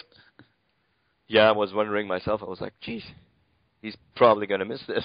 He's probably going to die. But he actually makes it through, jumps, and I guess you go back to the house. What happened when you guys went back to the house? Well, Kenny wasn't with me now. Okay. Like I told you, I was like, Omi, Kristen, Ben with me. I went back and opened the door, and like Kenny was there. He kind of like had a black eye or whatever. He got beaten up by the infected and stole the boat. And he got pissed off because of that then. Yeah. What about you? Who stole the boat? Wasn't it like the infected people, like Vernon and that? Vernon. What do you mean infected? You mean they were cancer survivors? Yeah, well, like survivor, like what? I don't know. Well, whatever they were called then. Sorry. They weren't like called. They were just cancer survivors. That's all. I thought they were called a group or something. So. They were like outcasts from that one town. Outcasts. I assume. That's what I meant. Sorry. I don't know what the fuck I was on. So you Kenny was knocked out when you went back, and they had stolen the boat. What about you, Derek? Same thing, or? Well, Kenny was with me. I had everybody except for Ben because Ben's dead. But yeah, we get back there and in the boat. Yeah, I have to tell you what Ben does afterwards. Yeah, you had Ben. You're the only one who actually had Ben with you. Yeah. Since I was alone, I went back, and everybody was locked up inside the shed where the boat was. So I'm like, who's there? What's going on? And then I opened the door, and all three of them are there. The boat's gone. Yeah, that's And, what it was. Kenny was in there. He got locked in with them. So now at this point, you're probably no longer alone the rest of the game, right? Yeah, you're not alone for the rest of the game. Okay, so that was just a big illusion of choice. That was really what it was. One little small sequence, and then you came back. That's too bad. I would like to see how they handle it where you're alone like the entire time. Go ahead. So anyway, I get back there, and everybody's locked up, and then I guess since I hadn't revealed that I was bitten, I think you guys had revealed, right? Yeah, we revealed that, Yep. that we were bitten. Yeah, we revealed that he was bitten. I hadn't revealed it, so they were like, "What happened to your arm? And what's going on?" And I'm like, "Oh well, I was bitten, so I cut it off." And you didn't tell us, and then it's like they lose confidence in me a little bit. So Of course there would be. I didn't tell you. I didn't want to panic anybody, so I didn't want people to panic and turn on me and stuff like that. So I didn't tell you. So then I guess that's when Kenny panics. Right. Yeah, Kenny panics as well. I bet it's like, oh, what are we going to do now? And then I think Krista suggests we should go to the country, have enough of cities. And then, basically, what we should do, and then Ben, in my game, basically says, we should do that, I agree. And then basically, Kenny gets a bit angry with Ben, who asked you? And then basically says that, Lee as well, Lee should have left your ass in Crawford. And then fucking Ben just lashes out at Kenny, though, and I was like, go, Ben! He just, lashes out. I had enough of your fucking bullshit. I'm so sorry about Cash and Duck. I didn't mean to do that, though, but I'm so pissed off of you. You pretty much want me dead. And it's like, at least you got to say goodbye to your family. I never got to say goodbye to my sister and parents. They could be dead for all I know, and all that there. And you just see this face of Kenny at the end, and I was like, he was just like a face of shock. It's like, damn. Yeah. And I was like, go Ben. I was like, yep, glad I kept him. And what did you choose? I guess you can also choose to go to the countryside, stay in the city, or like he asked, what do you think, Lee? What we should do? And what did you guys say? Did you say go to the country, stay in the city? I think I said find another boat or something. I think that's what I said. Yeah, that's what I said too. No, I said we should go in the country. We should go in the countryside and hide out. So then he loses patience, and then I guess the second choice comes into play. Did you lose your temper with Kenny? So I think I was a bit after. I don't even know what that was. Isn't that when you go upstairs in the attic? I think that's if you go up the stairs now. I think that could be that option now. Is that there? Yeah, because I think, you see, when you have the choice of the bust at the attic, if you chose to bring that and throw it, I assume that's the thing there now. Okay, probably. I assume that's the case, but we're getting a bit ahead of ourselves now. Yeah, sorry about that. We're kind of going ahead. So I guess what happens next? The zombies come along. Yeah, right? And then they go into the house now, and then I think they're trying to look for stuff though, and basically they said and then Lee sort of tells them to go you choose these certain options for each of the characters. Krista, go upstairs or find weapons. Kenny, go upstairs or whatever. I had Ben as well. Ben just whatever, and then basically says to Omid, and then Omid just looks and his eyes are white, and then you see the zombies coming. Then front door's wide open. Yeah, front door's wide open, and then basically I shout front door, quick, whatever it was. Yeah. Everybody to the front door. Yeah. That's I don't think you had to.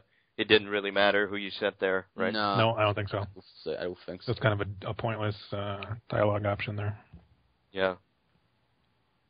So I guess then you go to the door, and then you go to the door. You have to hack off the arms that are trying to push the door open. Yeah, first you have to find a weapon. Yeah. Yeah, find a weapon, and then you use the cleaver to chop off the weapons, to chop off the arms. I mean. Yeah, that went pretty fast.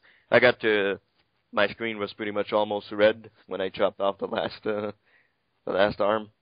I was looking everywhere, because you kind of can go around and chop off the arms, but you also have the like the pop-ups that come up that you can talk to people. I was like, what the fuck is that doing there? Really? Oh, I never did. That's know interesting. that. Yeah, you could talk to people while you're chopping off the things. I'm like, okay, why the fuck is that there? Huh. So I I'm tried gonna one. talk to Ben here while fucking zombies are coming through. How you doing, Ben? Yeah, I think I talked to who was it? Krista, I think, because I pressed the button just to see what they would say, and she was like, "What the fuck are you doing? Just shut off the." I'm like, okay, Funny. cutting off the arms and everything. So then it doesn't really help. I think they just bust through the door anyway, right? Yeah, they busted the door and like the window as well, I think. Yeah, Flash the window, and then you basically have to go upstairs to the attic, and then there's a little wee shooting sequence as well, where you have like just a number of rounds, which is like 5, I think he had, which was the truth this time. So you seen have infinite ammo last few times, but you could shoot 5 zombies, and then like that's it, you're out, and then you have to go. I think I shot the first 5, and then I let them shoot the rest of them. Yeah, that's pretty much what I did. And then you just run to the attic and go up the attic and close the door. Then you're stuck in the attic. Omid goes to the window and says, we can't go there. It's like a couple of feet of a drop, and we can't really go out there and all that. Then you have to find another way to get out. And that's when, I guess, Kenny loses his temper, right? Yeah, Kenny gets a bit angry then about it. And then Kenny lashes out at Lee for a bit. For what this situation they're in, though, and like you can, I think the thing was you can either softly argue with him, or you can just basically get pissed off with him. I think that was a choice in the stats screen at the end. So if you lose your temper with him or not, and I assume that's the choice is when you have the option when the bus is there. Like, I thought, what was he going to do there? Was he going to fucking hit me over the head with it now, or what? Yeah, I thought I thought actually Lee was gonna hit. He was gonna hit Kenny over the head. That's what I thought was gonna happen.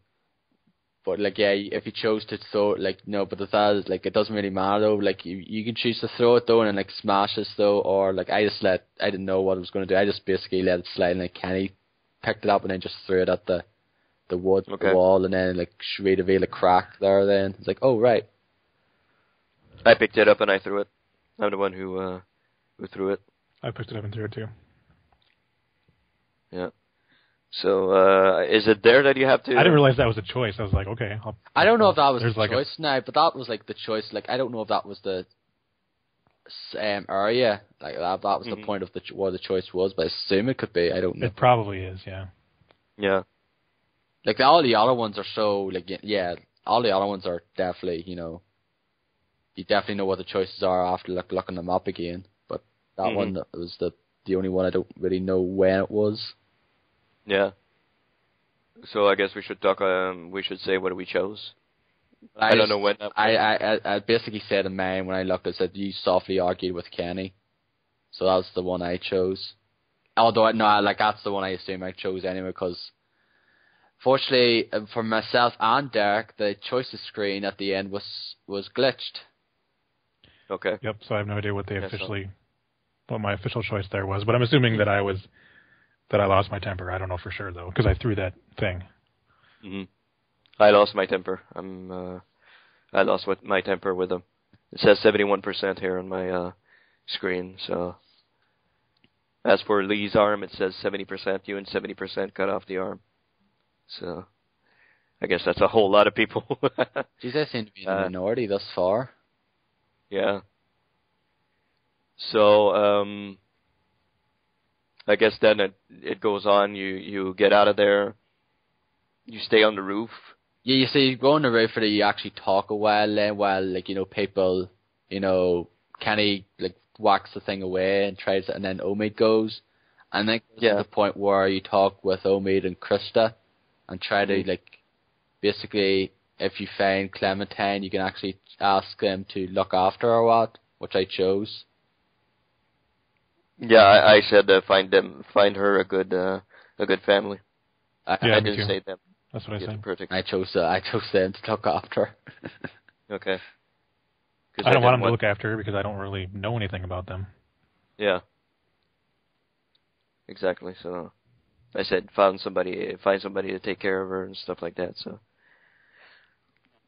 I guess that's what happened there. And then like Kenny, I talked to Kenny then as well. So you do, and basically he tells you sort of Krista about a few things that happened like with Larry and that there. Yeah. And then he basically like Ben's there as well, and kind of basically leave him alone a bit. Let's like lay low for a bit with him. Because of what he'd been through with Kenny with Ben and something out there, and then that's kind of when you went into the next room. Then you go into the next room that you opened. Like the wall gives in, and you go into the next room, and you find. Well, you're actually at another house. It's like the other house is like right next door to. Yeah. It's almost like it's a twin home where you have like one party wall and the houses are connected. Exactly. So you get to the other house on the other side, and you see the dead couple in the lying in the bed. Yeah, with their gun. Holding hands. So everybody. Yeah, they took themselves out. Yeah. So everybody looks at them, and they pick up the gun with one shot. I think he says, doesn't Kenny say there's only one shot or something like that? There's one shot left. I think so. Yeah. Yeah, I think there was like one bullet left or something. Forget. Okay. So anyway, then you go, you look around the room, and then there's a couple of little gags about what's on the walls and everything. Oh yeah, Omid as well. Like he found when he the walls. I forgot about that when he threw the bust at the wall. He says, "You ruined his face." Yeah. Yeah, Omid has a little bit of a little comedy relief there. So yeah, the guy who was trying to be. Yeah. Then you look at a couple of things at the house next door, and he's like giving his commentary on it and stuff like that. So it was a little bit funny. Then you finally find the window, open the window, and you see you can jump to the other side of like on the roof to the other side. So I thought there was going to be another QTE there, so I was ready to to press a button or something. But Lee jumps first, and he makes it. You don't have to do anything. So. Mm-hmm. And then you guys we walk for a little while, and then we get to this place where there's a hole like in the roof, and Kenny knocks the walkie-talkie out of Lee's hand, and the walkie-talkie goes into the hole. And he's like, "Oh, I'm sorry, man. I'm so sorry." I don't think that happened with me. No, I don't think it did. Yeah, Kenny bumped into you, and then you dropped the walkie-talkie in that open hole in the roof. I don't remember that now. Could have happened. I don't remember it happening. Okay, then. Well, in my game, Krista jumps in and goes to get the walkie-talkie, but you can't pull her back up again. Oh, is this where Kenny comes in? Is it? Kenny comes in. Does Kenny come and try to rescue her or something then? Or yeah, he jumps in the hole. Yeah, no, he right, jumps down. He lifts her up. Yeah, okay, this didn't happen because this didn't happen with me because I think I might have because I had Ben. Okay. This didn't happen because I had Ben in that there, and I assume that's because I had Ben. That there sequence didn't happen. So Ben jumped down? No, it was something. No, it was actually different though. It's like because there was a little gap or something. I think it was from the balcony. Or no, it was on the sign or something. No, I forget when it was. No, we're not that far yet. No, it was later. It was later, a little bit later on then. Yes, after you jump out the window from the house that was next door to the other house, you're walking along, and there's a big open hole in the roof of this building you're walking on. And then Lee, goes up to it, and then Kenny, who was behind you, like walks up to you and kind of bumps into you, and you drop the walkie-talkie down the hole. You didn't have that at all? No, I don't think I did. I don't recall. Really? Well, I'm going to look up here, though, but I don't think that did happen with me. That's weird. Okay. And then Krista jumps down. You were saying Krista jumps down to get it, and she can't get back up because it's too tall, too high. Mm-hmm. And so Kenny's like, "Oh, fuck this, I'm going to jump down here. I'm going to help her out." He just jumps down all of a sudden. Lifts her up on his shoulders, and then that's enough room, enough so that you can grab her, get Krista back up. But and Kenny can't get back up, and there's zombies down there. No. Then zombies attack Kenny. And you you think so. You don't know for sure. Yeah, you don't know what happens. Yeah, actually, that thing did happen before, that whole thing. Yeah, when they were jumping out of the house. Yeah, I think I did come out of the house. Because there was a little gap. Actually, just go ahead with your little thing. No, it's not that. It's there's no problem making the gap when you're jumping out of the house. It's after that. No, there is. Oh, for you there was? Ben dies there then, huh? Yeah. And that's what happens, yeah. Okay. Because Ben, like, they jump in and then Ben actually... Actually, I'm watching it here now. You just go ahead with your thing and I'll let you know. Okay, well, yeah, then we don't know if he's dead. We kind of hear him shoot a couple of rounds, which was kind of surprising because I thought there was only one bullet in that gun. I think that's the gun that you have, isn't it? That Lee has? Oh, it could be. Maybe. No, I do remember because that would sort of happen with my one as well. But, like, I'm just watching this thing here. Because this wouldn't happen with me now. This is one with Ben. Yeah, because there was the gap there, little wee gap. They were standing on, like, the railing thing on here, and then Ben's the last one to go, and it breaks on him, and he falls down. And so he falls down. Oh, yeah, that's right. The railing kind of gives out. Yeah. When you're jumping from roof to roof. Yeah, but that's what happens with Ben. He falls down, the railing falls down on him, pretty much, like, right at him. And then... nothing happens for us, though. Yeah. No. Like, the railing kind of... Yeah, because Ben wasn't there with these guys, and then Kenny goes down, and then you go after him, so you do. Okay. And then basically, you, like, try to remove the railing, though, and then basically, you see Ben's pretty much impaled with a fucking big... Oh, jeez. Thing on his fucking... big fucking railings, like, part of it sticking out of him, and fucking try to, like, try to, like, move him, try to go slowly, try to, like, keep him out, but pretty much no point trying to do that because it's basically too much pain for him. Okay. And then I think zombies basically come then, and then Kenny basically says, like, go, just leave me here. I'll fight them off. He has the gun with the one shot. And then basically, I just basically said, no, I'm staying here. And then basically Kenny pushes you then, like the gate locks behind him. And then basically the zombies come, and you basically watch Kenny and Ben get, fucked. Wow. Well, not really fucked though. You can see the kind of bit off. It's like it's little, like it's a bit covered up with the wall, but you pretty much know the gist what happens. Mhm. So that's what happened on my side. No, that whole going to the wall thing, it never happened with me because pretty much I think because I had Ben, therefore I had a completely different sequence with these guys. What these guys had. Okay. Interesting. Well, that's interesting. That is, yeah. So you're one way or the other. You're left with Lee, Krista, and Omid at the end. Wow. Yeah. Okay. After that part, yeah. Yeah, after that part, yeah. Just go to about the 50-minute mark of that video. I'll link to these guys, and you'll see it there. That sort of sequence. Well, okay. Ben being impaled, pretty much. But like go a bit like a minute earlier. So, but like that's what happened with my thing. So I never got that other one. But like Kenny pretty much dies at that sequence, that scenario anyway. Mhm. Like us, we don't see him die because he's down there in the hole, and you can hear him shoot and kind of hear zombies coming at him, and he's. I didn't even hear him scream. I didn't hear.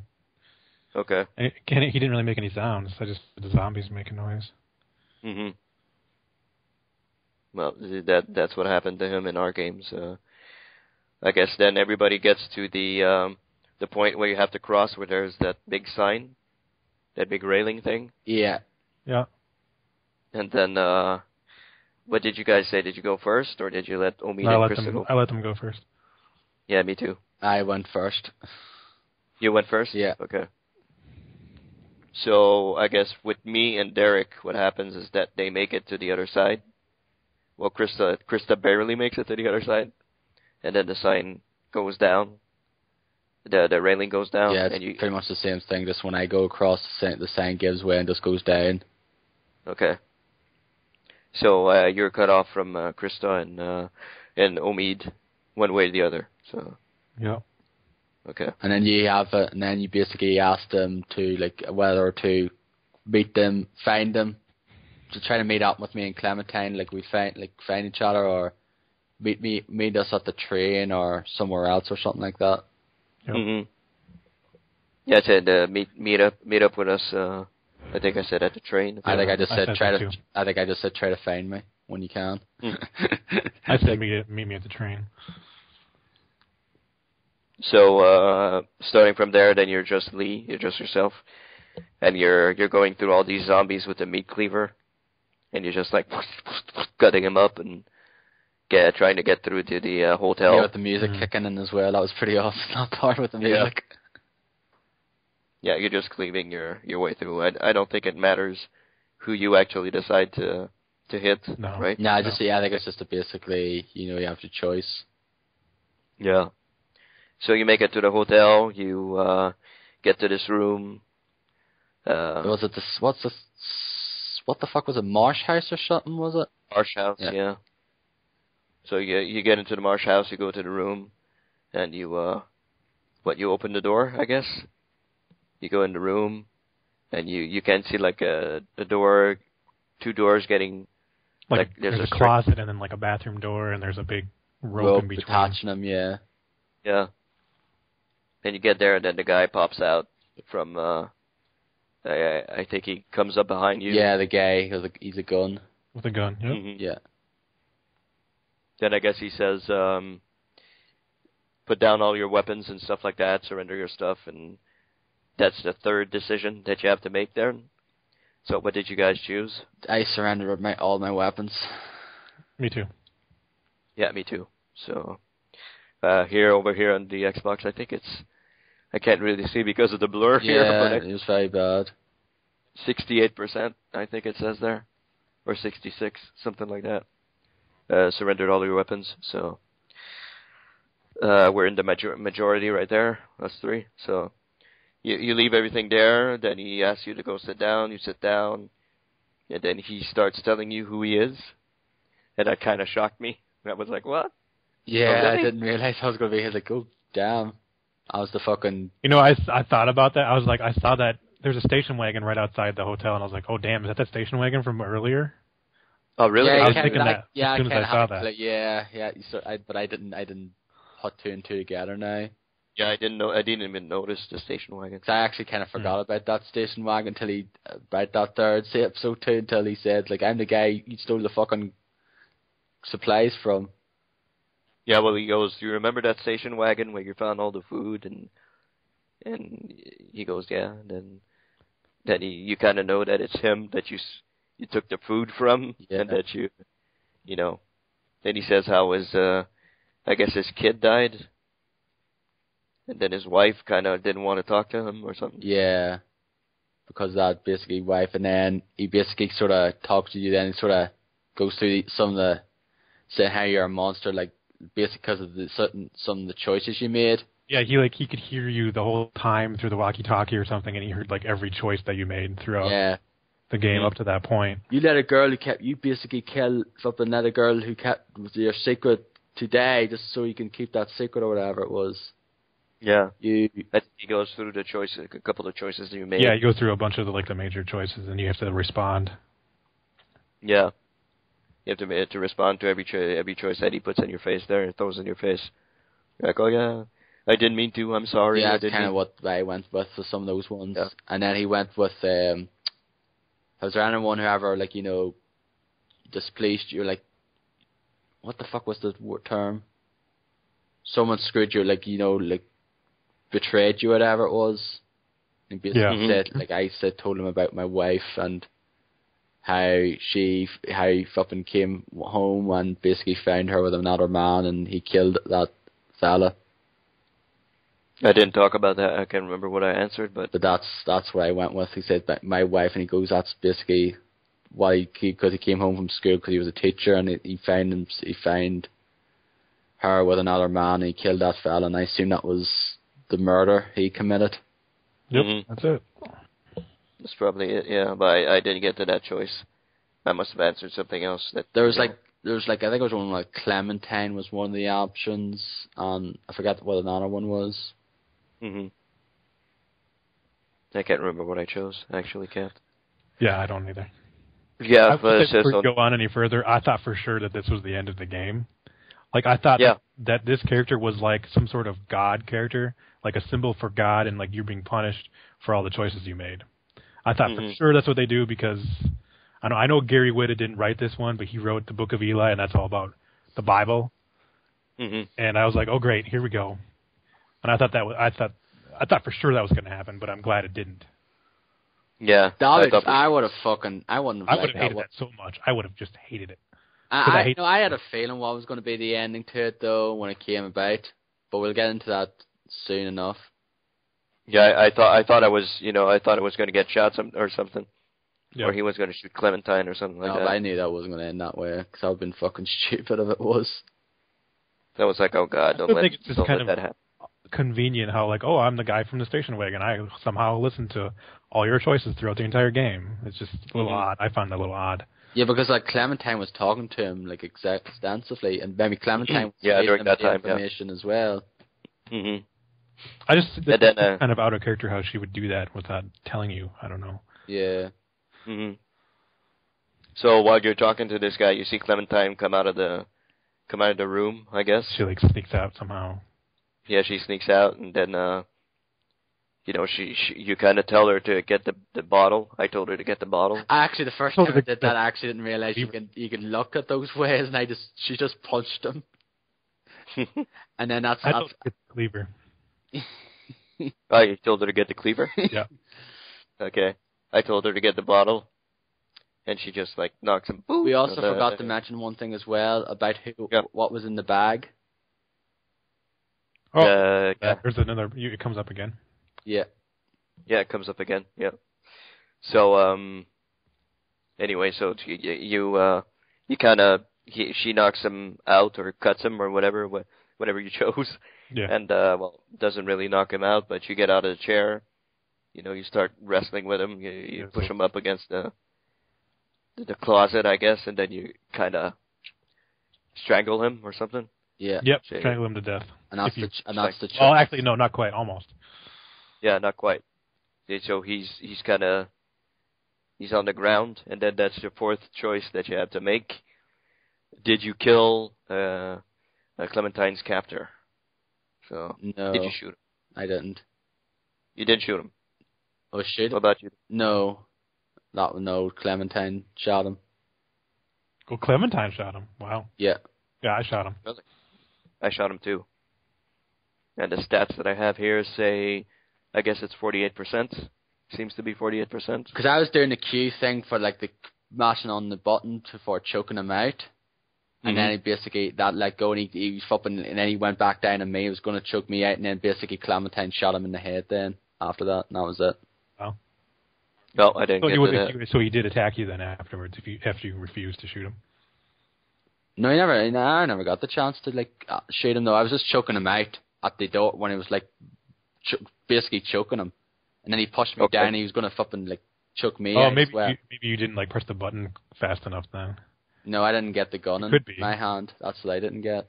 Because that part, you had to, mash it, a lot, Yeah. No, I never got that. You were actually trying to, choke somebody to death. It was yeah, I didn't do it fast enough, perhaps, yeah. Because he got me the option to push me off, then choke me, and then Clementine shot him then in the head. So you did, okay. That's interesting. So then you get back Clementine and you talk, and then she says I'm sorry and all that, and then you reacquaint yourself with her and all that, and then you grab the bag which has his wife's head in there. Yeah.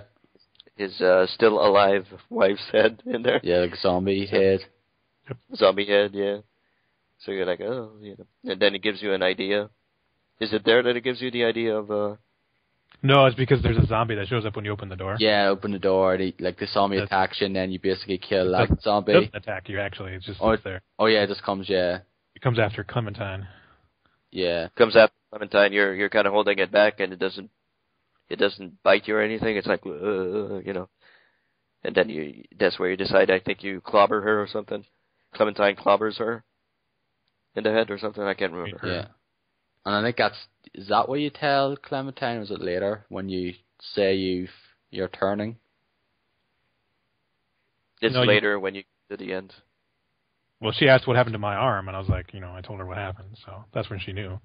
Yeah, that's okay. That's what then that's because I had my arm still, and she's basically saying that's weird. She's not attacking. Mm-hmm. And then basically that's when you have the idea of like ripping it up and putting like the thing on. Which I know that which they've done in the TV show and in the comics. That's definitely I knew that from the TV show. I was like, oh yeah. So there's the tie that fit. That's the thing that relates all of them together. Well, I won't say anything because that's a spoiler. So never mind. Yeah. So anyway, you rub yourself and you rub her down with the, I guess the zombie blood and all that, and then you get out of the hotel, start making your way across the zombies, and then you turn and see her parents. Yeah, her parents are there.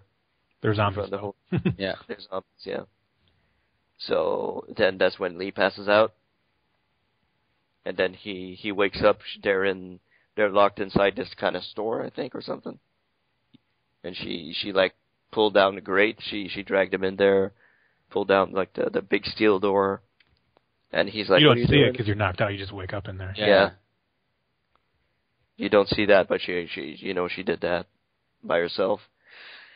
And then I think that's when I say I'm turning or something like that. You have to shoot me or something, I think.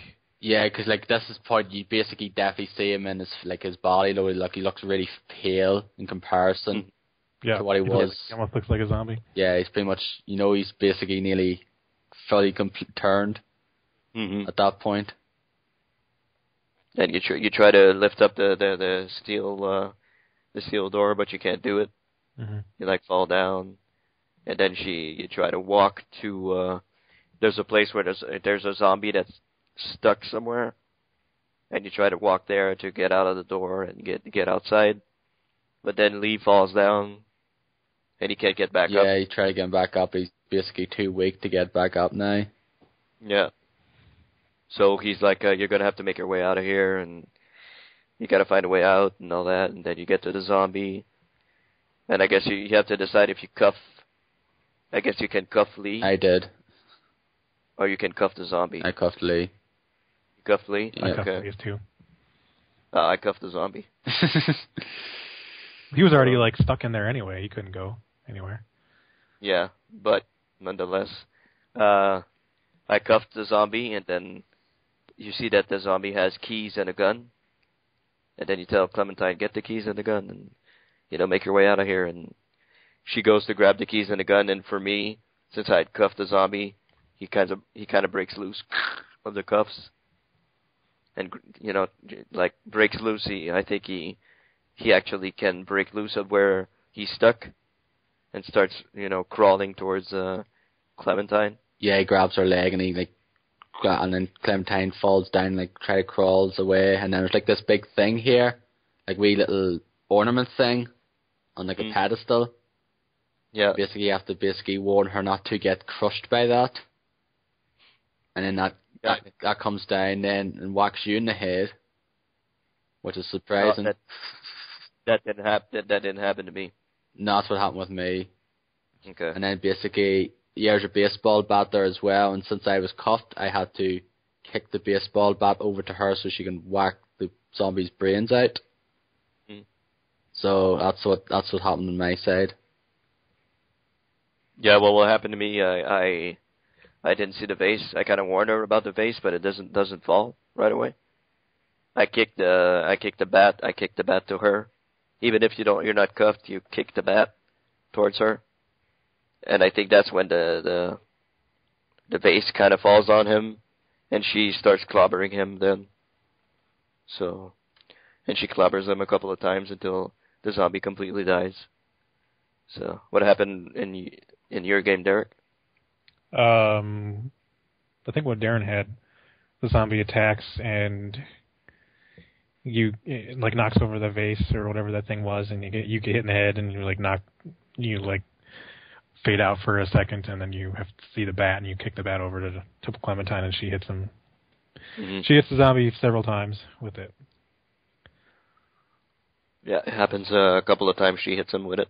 Yeah. So yeah, then the zombie's dead, and then you you tell Clementine, you're gonna have to go, leave me here, and so what did you guys choose as a final decision? Told her to shoot me, so she wouldn't have that memory pretty much of him turning, because that wouldn't have been like, oh, I like Lee, but like, yeah, he turned. Mhm. What'd you do, Derek? I had to shoot me. Yeah, same here. I had her shoot me. So if I can't really see here on this fucking thing, but I think it's 69% that I see. Wow. The players told That'd be more than that. Yeah. So she actually shoots you. Yeah, she's crying. It's like, I don't want to do this, and then you basically have these dialogue options where it's like, you're strong, and she's like, saying, no, I'm not. And then basically, there's like this option like, I miss you, don't be afraid, or whatever. And it's like, yeah, he's like, I had her say, go find Omid and Krista. Mhm. So what you probably said, go find what you have then.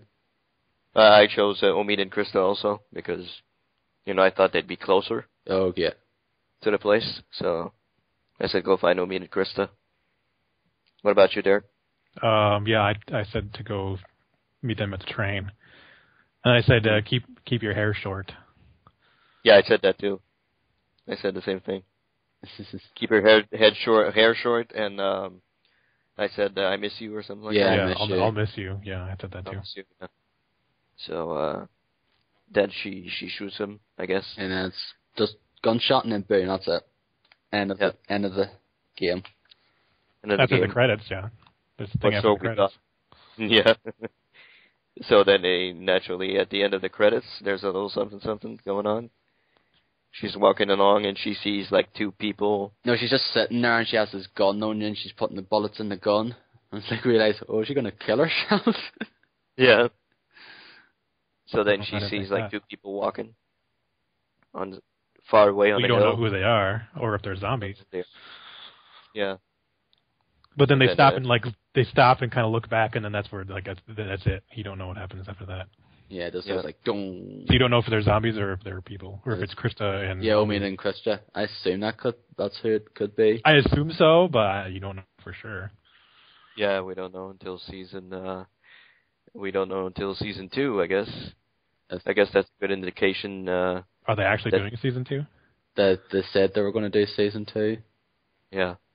Is it supposed to take place right after this, or how is that going to work? I don't know. Simultaneously or after? I don't know. Is it going to continue with Clementine? That'd be interesting.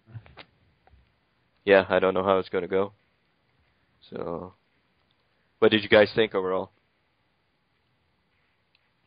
Did you get to choice number 6? Did you see what I wrote down on there? What's choice number 6? On the outline? I was so close to, but I didn't. Hold on. I am not even in the window. Oh, choice 6. Okay, yeah.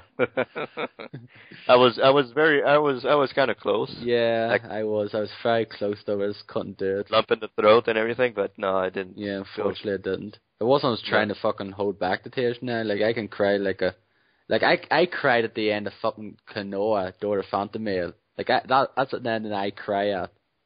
Yeah. So it's not like I'm trying to be stone like wholehearted or anything now. It was just I was almost there. Yeah, I was if it would have continued on a little bit more, I think I would have. But it kind of stopped there, and she shot him. So yeah, I didn't either. But I think if Lee or Clementine would have said like "I love you" or something, I probably would have started crying a little bit. Yeah, I thought he was going to say "I love you" though. Yeah, I thought. Yeah, so I was too. kind of surprised actually. But that's when it ended, and I guess we have to wait to season 2 or something like that to come along for. But definitely one of my favorite games of the year. Most definitely, very good game, awesome game. What did you think? Yeah, overall, I definitely really enjoyed this episode, even though it was short. Yeah, it's probably one of the best ones, I guess. But it's it's hard to compare with some. There's some really heavy stuff in like episode 3. Mm-hmm. But this is just as good. Yeah. I think my main problem with episode 3 was the first-person shooter sequence. That just ruined it for me. Yeah. Exactly. Just ruined my experience for the rest of that one. But that was done really well too. Aside from that, Well, episode 4 is still by far the worst of all of them. Oh yeah, agreed. Well, I disagree. I liked them all though, but that's the East didn't like that. I liked 4 though. I thought it was good. Yeah. But overall, the game pretty good. Everybody agrees. Yeah, with that. I loved it. I loved the game. Basically at the moment, it's my second favorite game of the year. Mhm. It's pretty good. I don't know if it's my top 5. I guess so. But yeah, it's a very good game. It's definitely at least in my top 3. I don't know for sure the order, but yeah, it's definitely one of the best games this year for sure. Yeah. It definitely deserves to be nominated for Game of the Year in every outlet. Spike TV, Everywhere. IGN, GameSpot, Giant Bomb, everywhere. It should be recognized as a candidate for Game of the Year. And it's an adventure game. Like, when was the last time that happened? Like, it's an adventure game. Yeah. That was a long time ago. Like, you never hear anyone rave about an adventure game nowadays. It's like a shooter or like an action game. It's like an adventure game, for Pete's sake. Yeah. That's really surprising. Like, that's 2 years in a row for me now for Telltale games. I loved Back to the Future last year, and that was done by Telltale. This year, Walking Dead, loved it. Yeah. They know how to do their games, man, I guess. They know how to do Walking their... Dead is the better game of the 2 anyway, but I really still enjoyed Back to the Future. Just because of it's Back to the Future. Yeah. I still have to play it. I'll probably play it during the break. Try it out. You should try the first episode at least, so just play the first episode. Like, it only takes you a few hours anyway. Mm-hmm. See? Because I want to hear what you think of it. Yeah, I'll try to do it this week. I'll try to jump into that this week. So I guess that's it for the podcast this week. Discussion and podcast and everything, and we're done. We're gonna. I guess we can all go do what we want. What we need to do today. Still need to have my dinner. So special thanks to my man Jarret, who was part of the podcast this week. Thanks, guys. Thanks for having me on. I really appreciate it. It was a ton of fun. Yeah. Just saying now, Jarret wasn't here fully now. Just let you guys know he wasn't there. He was away for a while because we were going to talk for a while anyway, so it wasn't going to be, silly of him to stay there for 30, 40 minutes just sitting there doing nothing now. Mm-hmm. I was going to stick around because I kind of wanted to hear it, but then I was like, oh, fuck, this game, even hearing the tail end of it, this game sounds really fucking good. I want to play it now. You definitely. You see the different trees that you can go off of and all that. That sounds really cool.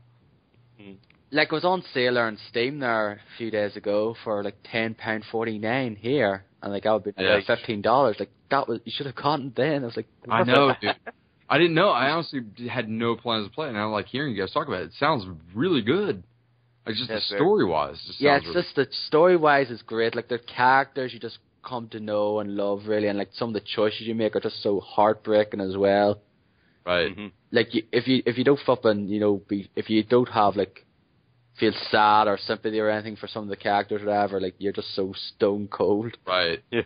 Right. Yeah, there are some good things in there. That's awesome. Definitely worth checking out. So that's awesome, dudes. All right, so thanks for being on man. on the podcast. If you want to come back anytime, you can. Great. You can tell us. Thanks so much. Yeah, as long as I get the time, I'll definitely. I would love to. I really appreciate you guys having me on. Yeah, no worries, man. It's great. No, it was great. It was great.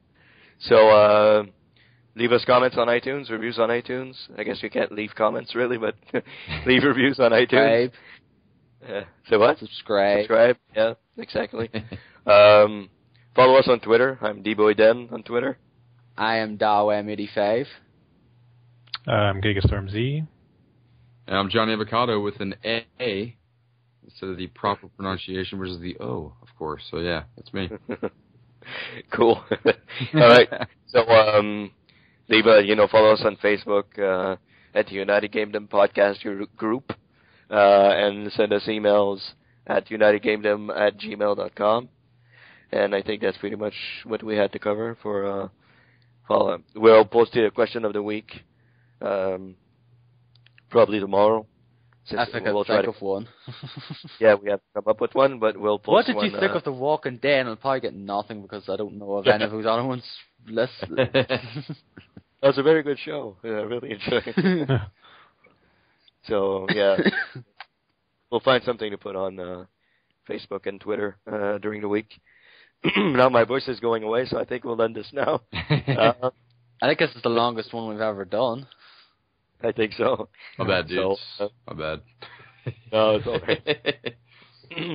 Thank you for joining us, everybody, and we'll see you next week for another episode of the United Gamedom podcast. Thank you, and so long. Goodbye.